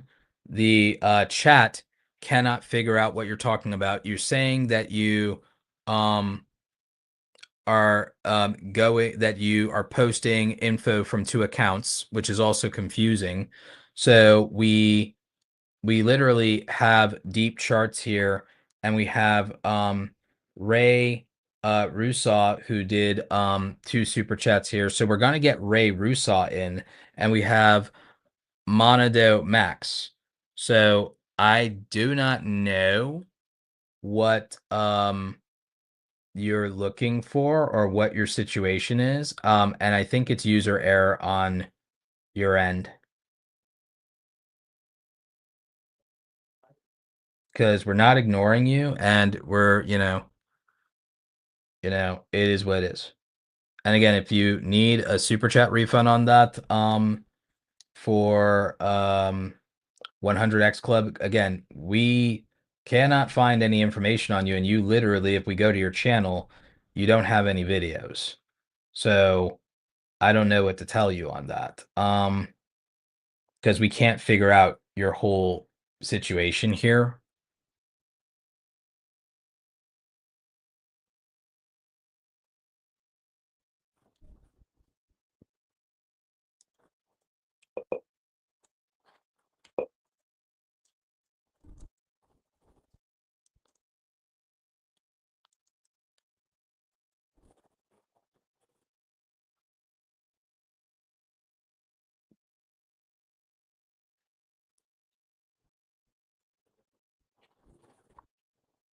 Let me see.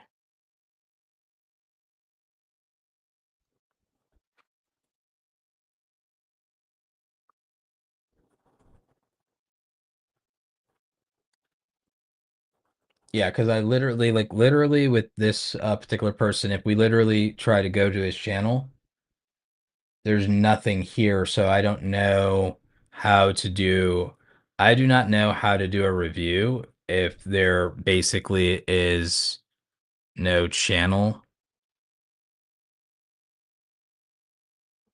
So I have no idea. I have no idea what this person is asking for. And the mods have tried with the guy to just ask, like, what is the actual channel you want us to review? What are you talking about? I don't know what to tell you guys. You guys have seen it. So it's not on our end. So I do not know. Yeah. Mondo Max, we will be doing your channel here. In fact, Mondo Max, we have you right after Deep Charts. And then we have Ray Rousa as the last one. So I don't know. But yeah, we don't skip over people. And from everything I can tell,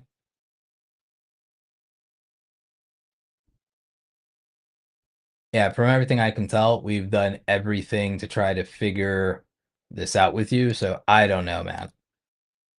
I don't know.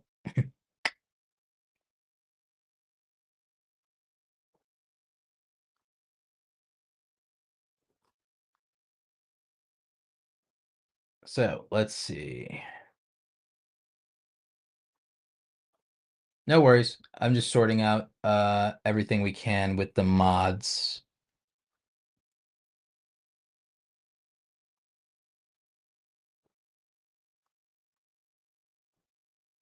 Hmm.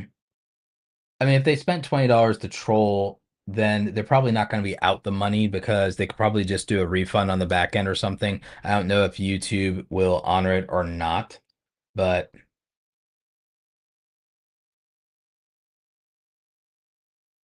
it's whatever.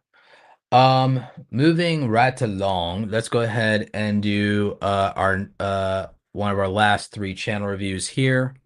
So this one is Deep Charts. Says Deep Charts joined the community. Almost to 8,000 subscribers off of 36 videos. All long form videos, apparently. Interesting. Level up your AI and machine learning skill set with short to the point coding tutorials. This is perfect. This is smart. This is one of those channels that's smart and is evergreen and is early to market. So even with just 36 videos, you've got branding in terms of this whole theme with your thumbnail style. Again, I don't think this thumbnail style is perfect, but it's definitely an improvement from where you started. The original thumbnails here, not great, but you evolved and you're improving and you went to this darker theme and it's working for you. And these are very technical how-to videos, but they're done in the shortest amount of time possible. And they're around a popular niche right now where there's money to be made for people developing these skills. AI, coding, and AI development and working with open APIs. This is one of the highest paying future niches and opportunities that exist in the market right now. And so the fact that you're doing videos around this is actually really smart. So I mean, I love seeing this. You've got plenty of videos with views, and this is all evergreen content.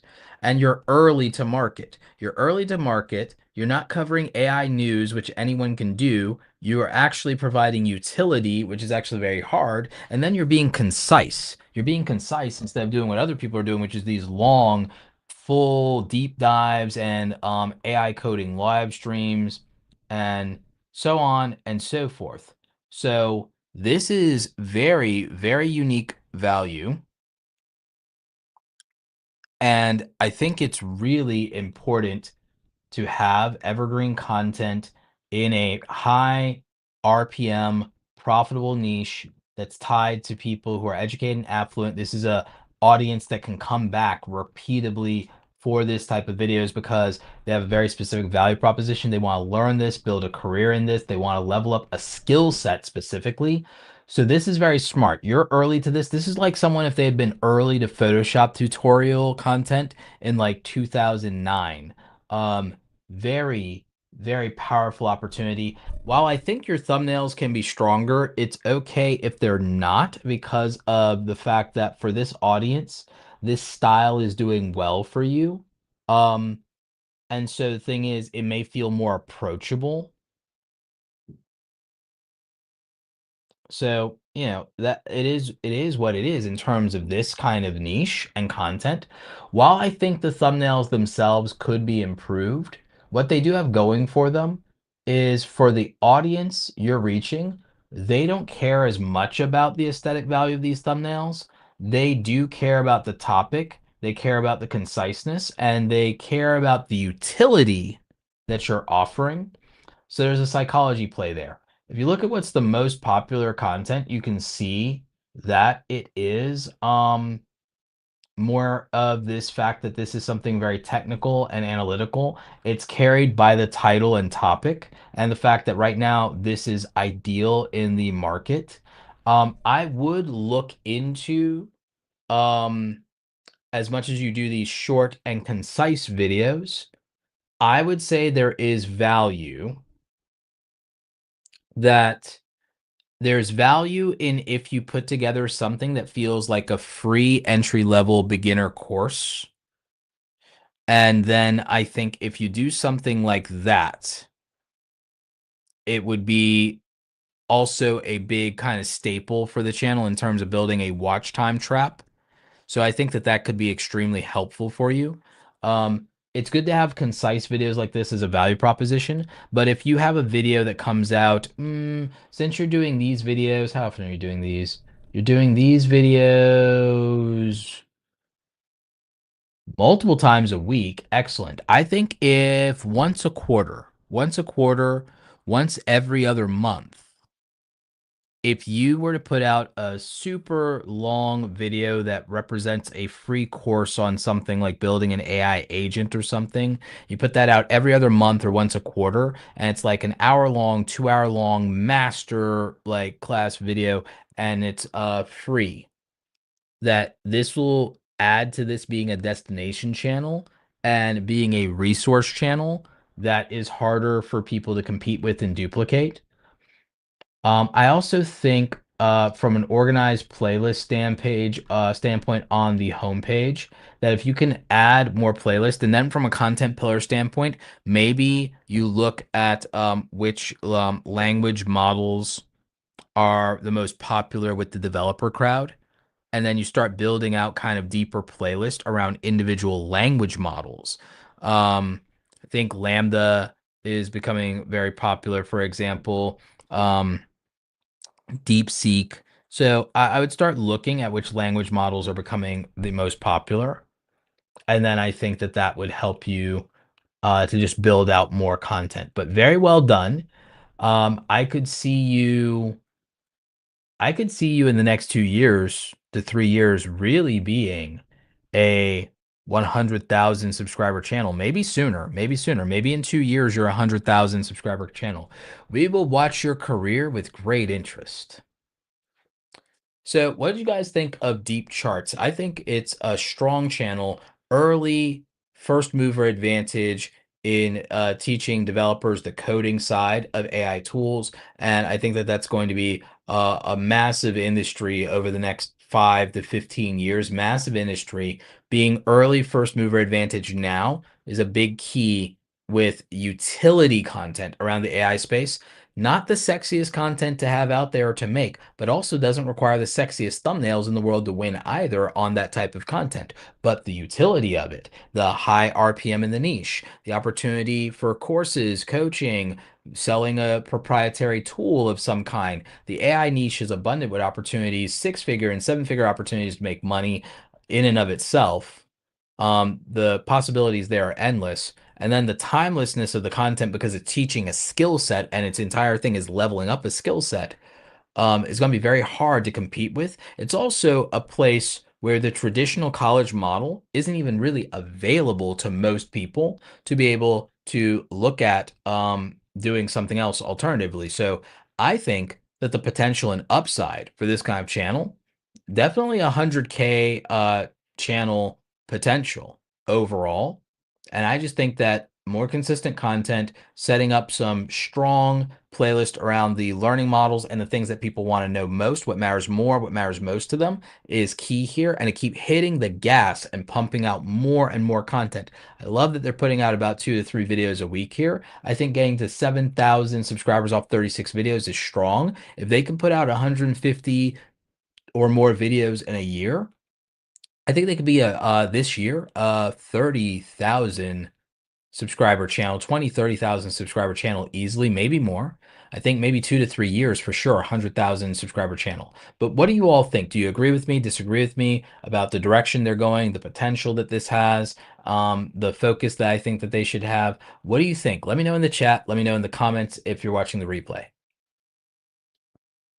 Yeah, good stuff, Deep Charts. I dig it. I think that you're in the right place with being early. You're absolutely ahead of your time. So let's see. Next up, we have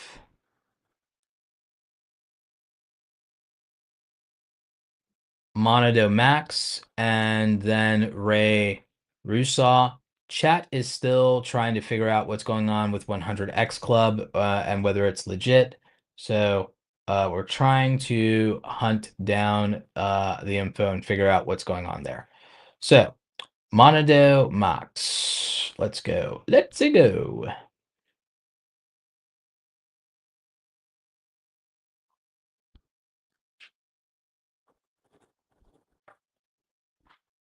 Right off the bat, Monado Max. I love the branding for your channel. I love this logo. I love your banner. I love the enthusiasm. I love the pic in there. It's like I love everything about this. Quality Nintendo content says what it is. Love it. Almost 1,000 videos, 15,000 subscribers. Congratulations. I'm Mike without the Ike. Okay. So the thumbnail quality here is excellent. Very well done. Good solid views.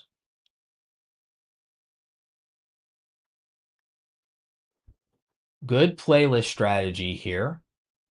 I would add the descriptions. It may not feel like it matters, but I would add descriptions to the unboxings one and to the top Nintendo Switch third-party games you should buy. I would add descriptions to these just to be more uniform. And then you have reactions. I think reactions based on the views here should either be retired or they should be limited to things like Nintendo Direct.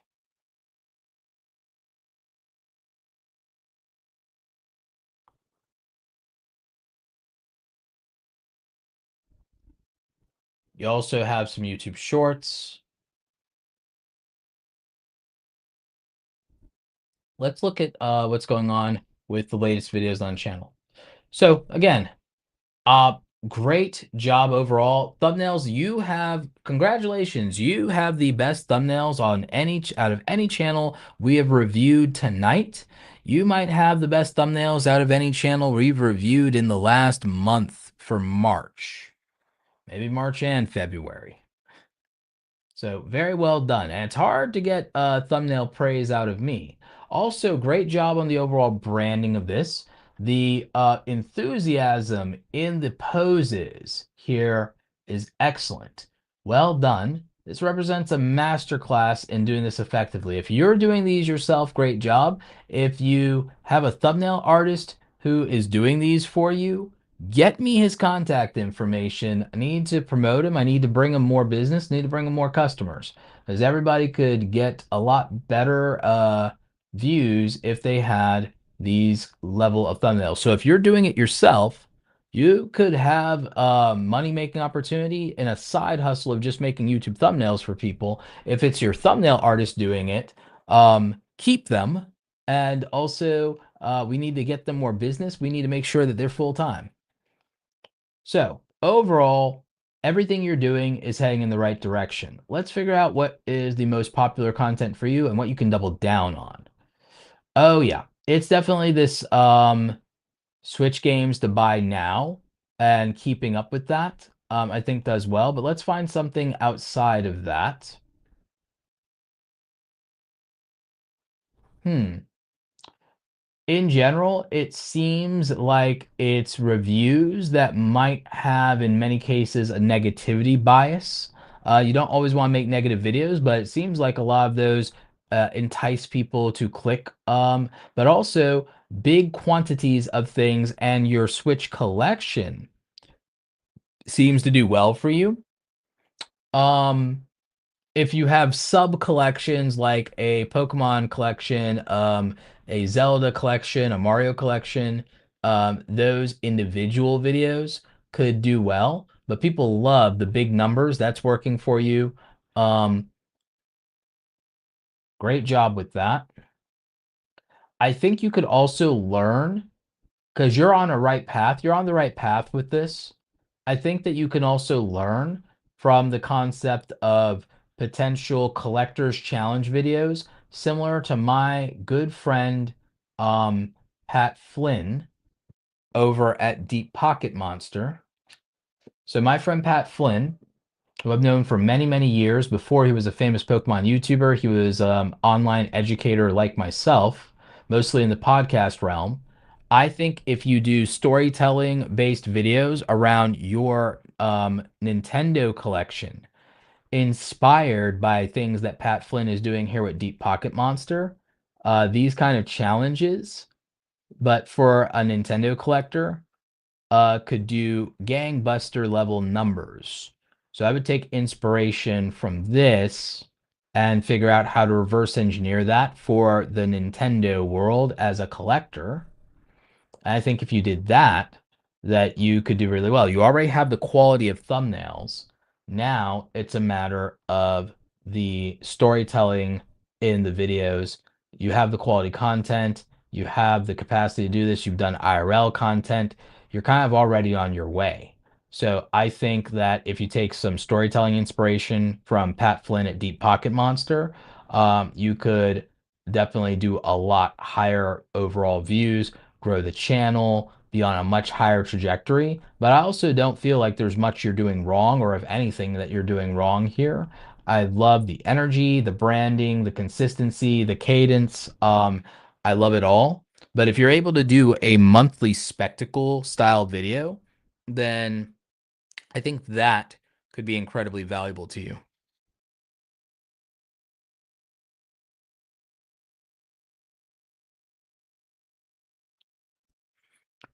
In terms of why I think these videos are great, sorry, why these thumbnails are great, there's so much going on here correctly. One, the branding is consistent across the videos and the themes of videos. The branding is very consistent. Red backgrounds and accents, and red being the highlight color, tying to the fact that that's the highlight color for Nintendo and their own brand and logo. Using white and yellow text as contrast with black drop shadows and outlines, making this readable. These might be some of the most readable text on thumbnails we've seen in most of the channel reviews, and it's also consistent.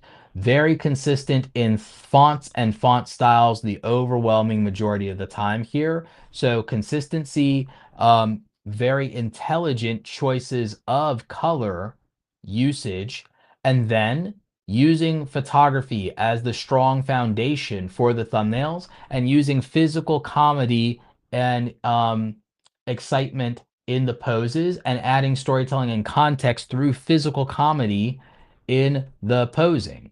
Look at this in terms of facial expressions. There's nothing generic here, and it's smart, and it's done very well, and it's done very effectively, and there's storytelling built in. Really strong use and smart use of the posing itself, colors, positioning, visual balance. It's a graphic designer's dream out here in terms of the effectiveness of this. Um, Strong cutouts, using drop shadow to create depth, putting himself in front of the logo here, creating depth, and using the drop shadows. There's a foreground, middle ground, and background. So there's depth, strong photography, good design elements, readability in the text, consistency and clarity in the usage of colors and fonts. Like I said, physical comedy involved in the posing and the facial expressions. Social proof, showing objects as they really are, showing that you have the physical product on hand. Social proof and status, using the appropriate logos and characters, using them in the context of storytelling itself. Done very intelligently. Everything is readable that needs to be readable. Everything is visible that needs to be visible.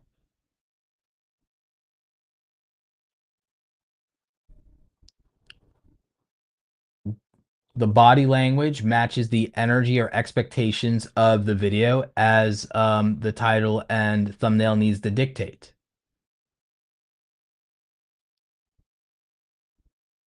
Recognizable brand identity in the thumbnails. You know at a glance exactly who this thumbnail is from. You know that's from Monado Max. Like at a glance, these thumbnails are consistent and you'd know who they are from. And you also at a glance understand what the, even if you were not a hardcore Nintendo person, at a glance you understand exactly what to expect from these videos.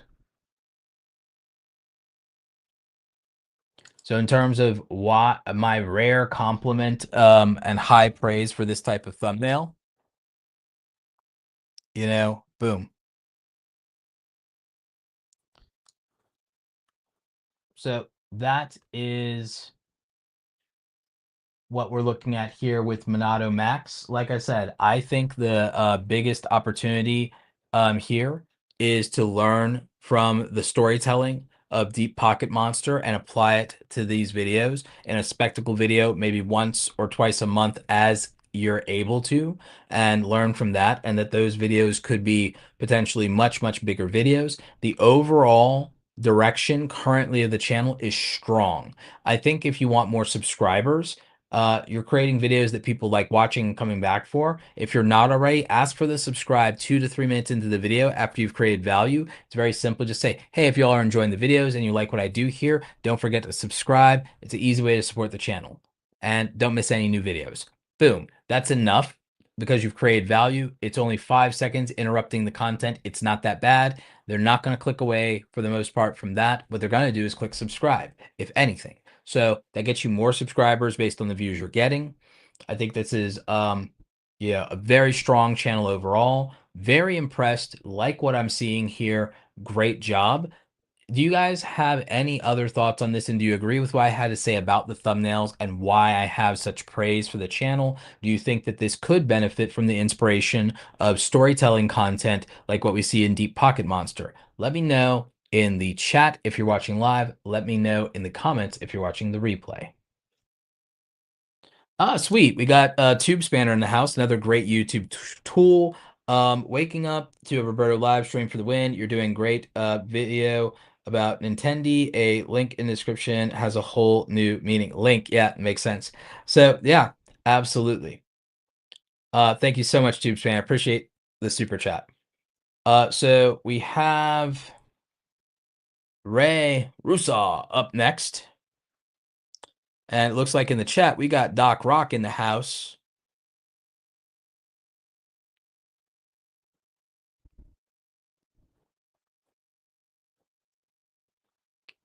So let's see. Yeah, it looks like Ray Rusaw is our last channel review for the evening. So we're gonna go ahead and get that up.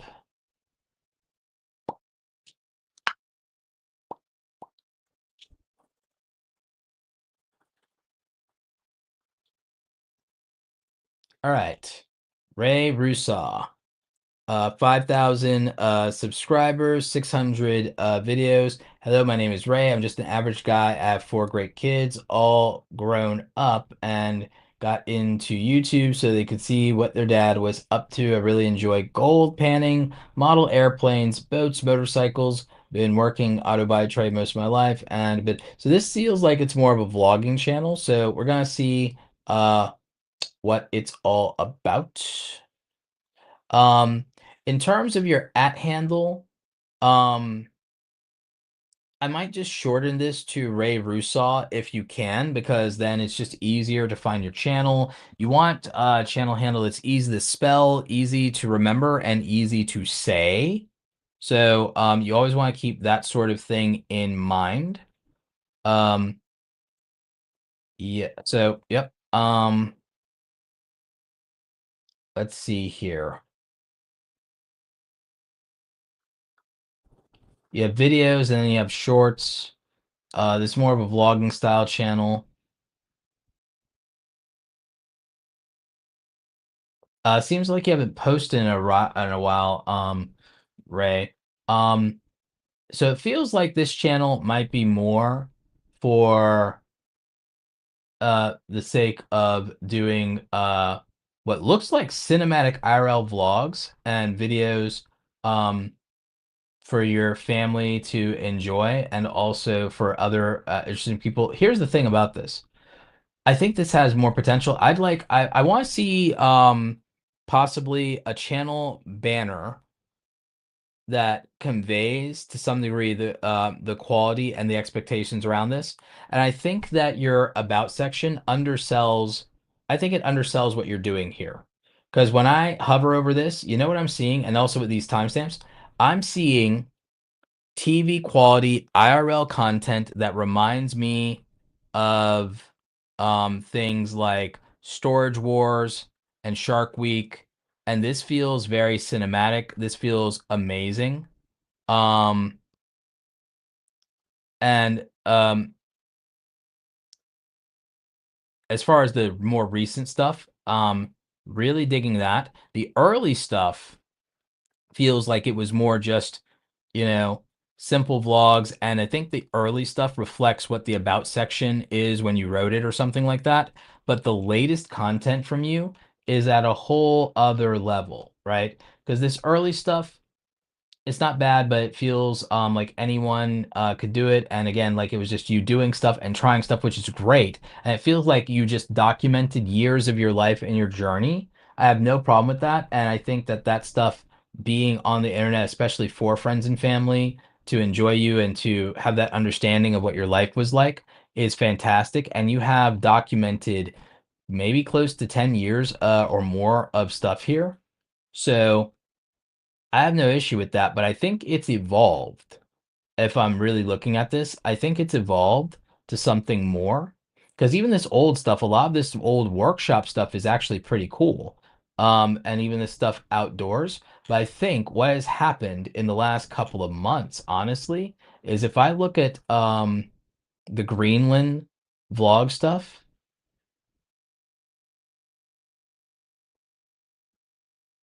this is like really good. Like this is cinematic. This feels like it's made um for TV. Like I don't I don't shred content. It's like one, I'm not an overly negative person. Two, there's not a lot to be very hyper negative of. I would say you just need to do more of this. I would say do more of this because here's the thing about this. This is intriguing. This is good. This is what people want and this is what people will spend 40 minutes on. Like, I like this. I think the Storage Wars, Shark Week, vibe. I think that the History Channel vibe is the key, right? And I think made for TV, YouTube content is the future. See, I spent even my own weekend. I was watching a lot of YouTube content on my TV. I'm kind of done with like streaming right now, like Invincible finished and some other stuff finished for this season. So I don't have streaming stuff to watch and I don't really want to get into a binge series. But what I found myself was watching YouTube on my TV and I got into a lot of more of this almost reality TV, cinematic docu-style content. And I've been watching a lot of stuff and I've been watching my friend Cassie's videos, her vlogs. And I think that you're on to the thing that actually could grow your channel and that could grow your audience, which is this more cinematic style made for TV content. Because this is the kind of thing that even my mom would watch on the 70-inch TV and just like have it on the background or watch it all weekend long. This actually fascinates me. Something you may not know about me is I grew up in North Carolina, and one of my friends, Frank, went on to do when we left IT at the same time, and I went on to do obviously content and so on and so forth.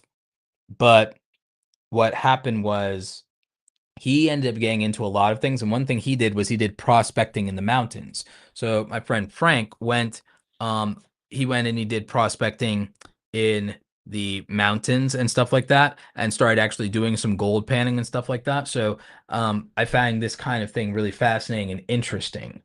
And when I was a kid in Georgia growing up, I also you know went looking and I had a rock collection. I was into geology, but I also found like arrowheads and stuff, right? So I feel like this content has a strong appeal, and I think that producing the more cinematic outdoors content and showing this stuff, and it's really intense, in this Greenland series, I think that this is the kind of thing that people like. I don't know what plans you have, but people, um, people also might be interested in you doing something in Alaska, for example. You only made $8 an hour for the Greenland show, but YouTube gave you a once in a lifetime experience. Yeah, absolutely. I think that um you also said I need to tell people that TV does not pay well. Yeah, a lot of times it doesn't. Sometimes for a lot of these experiences, they cover all the expense in production, but they might pay minimum wage or below, depending on the contract. So I'd agree with you. Um, you may not be able to have all of this production on your own per se, but you can get quite close to this with with modern phones, modern cameras. But I think that there's also stuff that you'd be able to do on your own in a similar fashion to this and get views. But also, um, there are things you've done in the past that were interesting enough on their own without doing that. But I think the interesting thing that people would want to see, even if you film it on your own, is content that could feel a little bit more cinematic or have storytelling involved in it, that captures interesting moments and things in the wilds itself and in nature itself and things involving heavy machinery. Like look at this stuff. This is like I was talking about Alaska, right? If you can do your own series, even either one, if you can get them to send you out to Alaska, or if you have the capacity or ability to do something like that on your own, I think that people would really like um a series in Alaska. Most of your viewed video is the body shop video. Yeah, people also like that because people like heavy machinery. People like watching videos with or involving or about heavy machinery.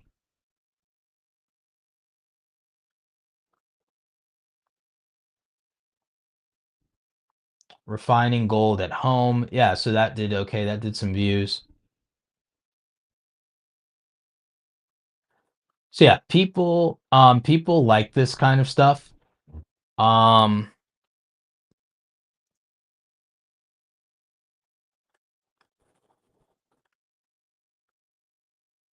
Prospecting, gold panning. People like that stuff, and then people are like returning back to wanting to see one, IRL content is more popular than ever. In real life content is more popular than ever because of the pandemic. Because of the pandemic, people want to see in real life content. They want to see people outside having adventures, interacting with people. There's a yearning for a little bit of a return to the wild. You said you live in Alaska? Oh, so here's the thing, Ray, I would do more stuff in that includes the ability to say that you're doing it in Alaska or because people actually would respond to that more. Um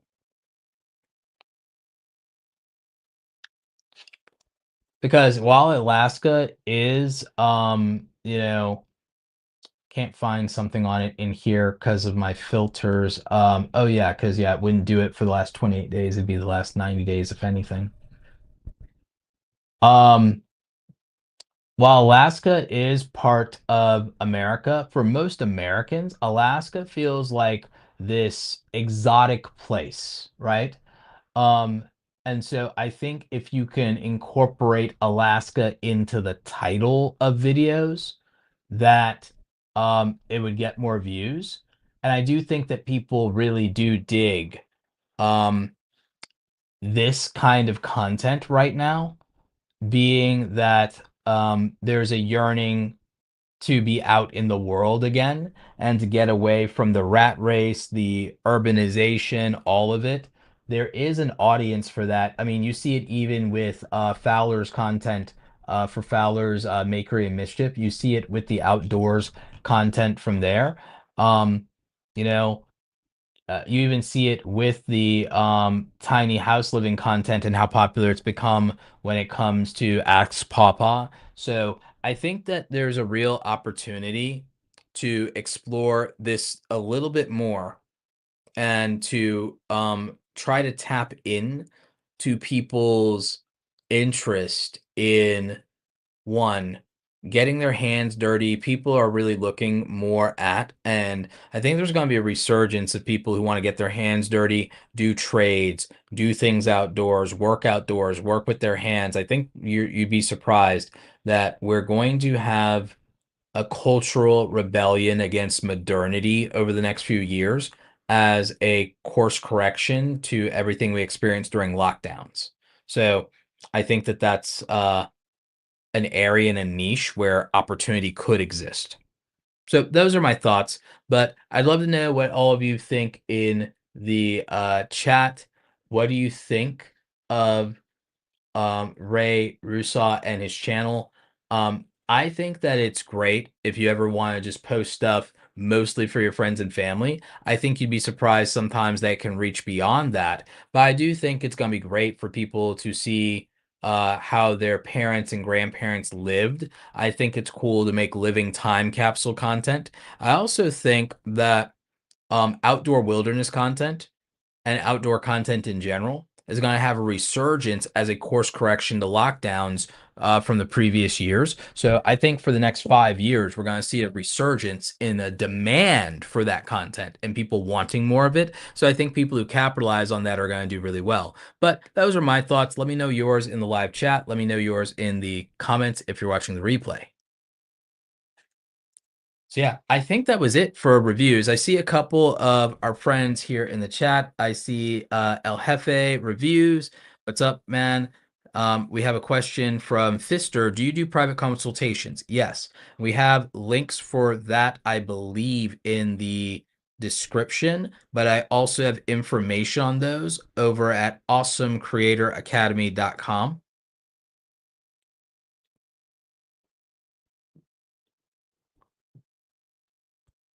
Yeah, El Jefe says also us introverts live vicariously through outdoor channels. Yes, yes, we do. I also do have plans at some point this year to probably go camping. I want to do 2 or 3 camping trips. I want to do a camping trip with my siblings. I want to do a camping trip with my friends at least twice. So yeah, I want to do some outdoor stuff myself. But yeah, Fister, I do private consultations. We have all of the coaching options over at awesomecreatoracademy.com if you want to check that out. And I think we have links for that in description. We also have our free Creator Foundations course we want more of you to check out. We also have group coaching with the Awesome Creator Academy Pro group. Mods, if you can link some of that stuff up in the chat, that would be great. Yeah, Alaska is a mystery to most. Alaska is one of the last 12 states I have not been to. Um, so yeah, Alaska is one of the last 12 states I have not visited. I've visited basically all of the 50 states of the United States, aside from 12 of them, with Alaska and Hawaii being the main ones that I have to check off my list. So yeah.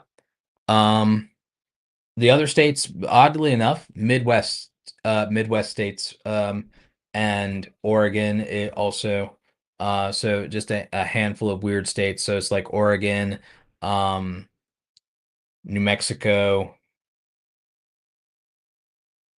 Yeah, there's a couple of them. Hawaii, Alaska, Oregon, New Mexico. Those would be the like primary ones.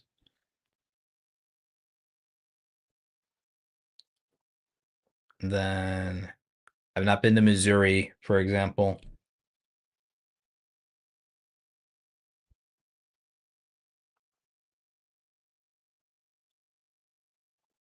But yeah, for those,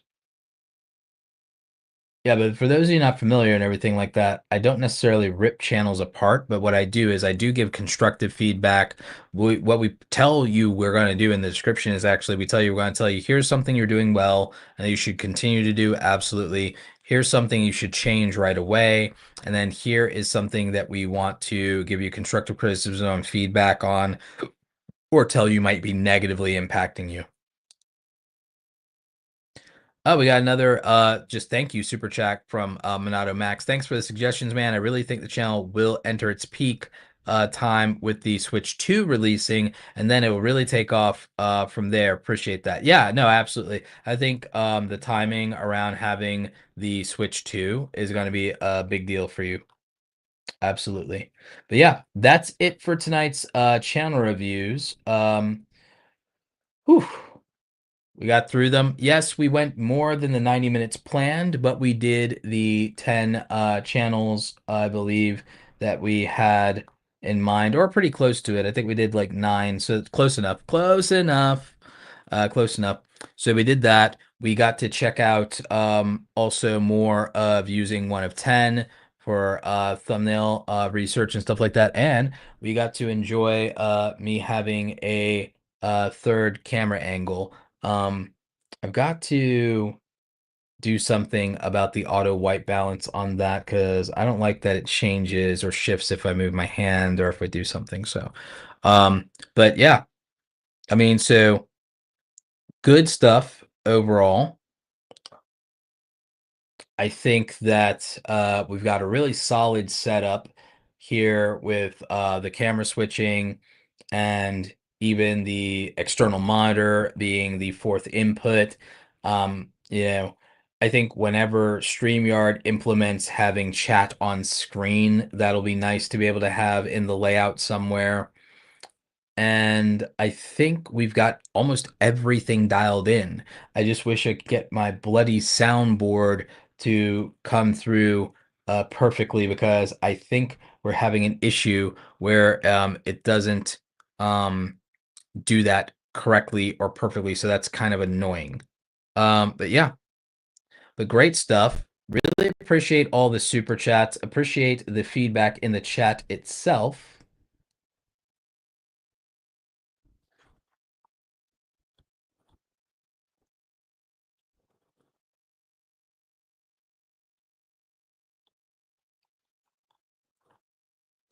And yes, for coaching and consultations, there's the information. AwesomeCreatorAcademy.com. Oh, we have Russell Chop just hit 12K last week. Your advice has been critical in my growth. Thank you for sharing your knowledge. Absolutely glad to hear it. Well done. Well done. Yeah, I think it was a solid stream. When it comes to copyright and when it comes to shows, if you have a release from the show, Ray, then you should be able to, if you have a release in them from writing. So I would look into that as you are someone who participated in the show and you were on it. So look into whether or not they have a release for that. And then you should be able to promo it, promo clips from it. So look into that and ask some questions about that. Um, in general, at some point, I have information I'm going to be doing on my podcast. I'm going to be having a lawyer that does copyright, probably multiple lawyers at some point. At some point, maybe I'll just have a legal panel. We'll just ask them a bunch of questions. But at some point on my podcast, I will end up doing a deep dive with a lawyer into copyright so that we can all better understand it. I actually got to talk with someone about music copyright on the podcast. So the thing is, for the music side, we've got it dialed in and we got the inside baseball when it comes to music copyright. When it comes to video, television, film, that's another story and it's a completely different type situation. So we're still figuring out how that's going to play out, what that's going to look like. Still have not fully, you know, got that dialed in terms of how that's going to work just yet. So we'll let you know, but still trying to figure that one out because it is complicated. It's very involved. And it's just a matter, oh, excuse me, of being able to get somebody who has all the information and legal expertise so that we can put it together in one place. But yeah. But anyway, that's it for me tonight. You all, stay awesome. Make sure you're checking out my book in Amazon, Create Something Awesome, How Creators Are Profiting from Their Passion in the Creator Economy. Make sure you tune in Wednesday for our Wednesday workshop. It's already scheduled. I believe that's going to be our thumbnail workshop. We're doing a second thumbnail workshop, so make sure you check that out. And yeah, and like to the mods, thank you for hanging out. Thank you for spending time and for everything that you guys do to help keep me organized, keep me on pace. Appreciate you all. Also, I know we went over by like an hour more than we said we were going to, but that's it, mods. We're calling it a night. Stay awesome. Make sure you guys are checking out awesomecreatoracademy.com for all of our resources. And if you want to work with me, again, thank you to everybody who super chatted. Thank you to everybody who participated in the chat. Thank you always again to the mods. Stay awesome. We will catch you next time. Becoming a content creator can be a very lonely process and adventure, but it doesn't have to be. When I first got started going from 0 to 100,000 subscribers, I had to do it all by myself. I didn't have a community of like-minded and like-hearted creators to talk to or to ask for advice, and I certainly didn't have a mentor to guide me along the way. I built the Awesome Creator Academy Pro group because when I was getting started, what would have meant the world to me is not to have to struggle alone when it comes to being a full-time content creator.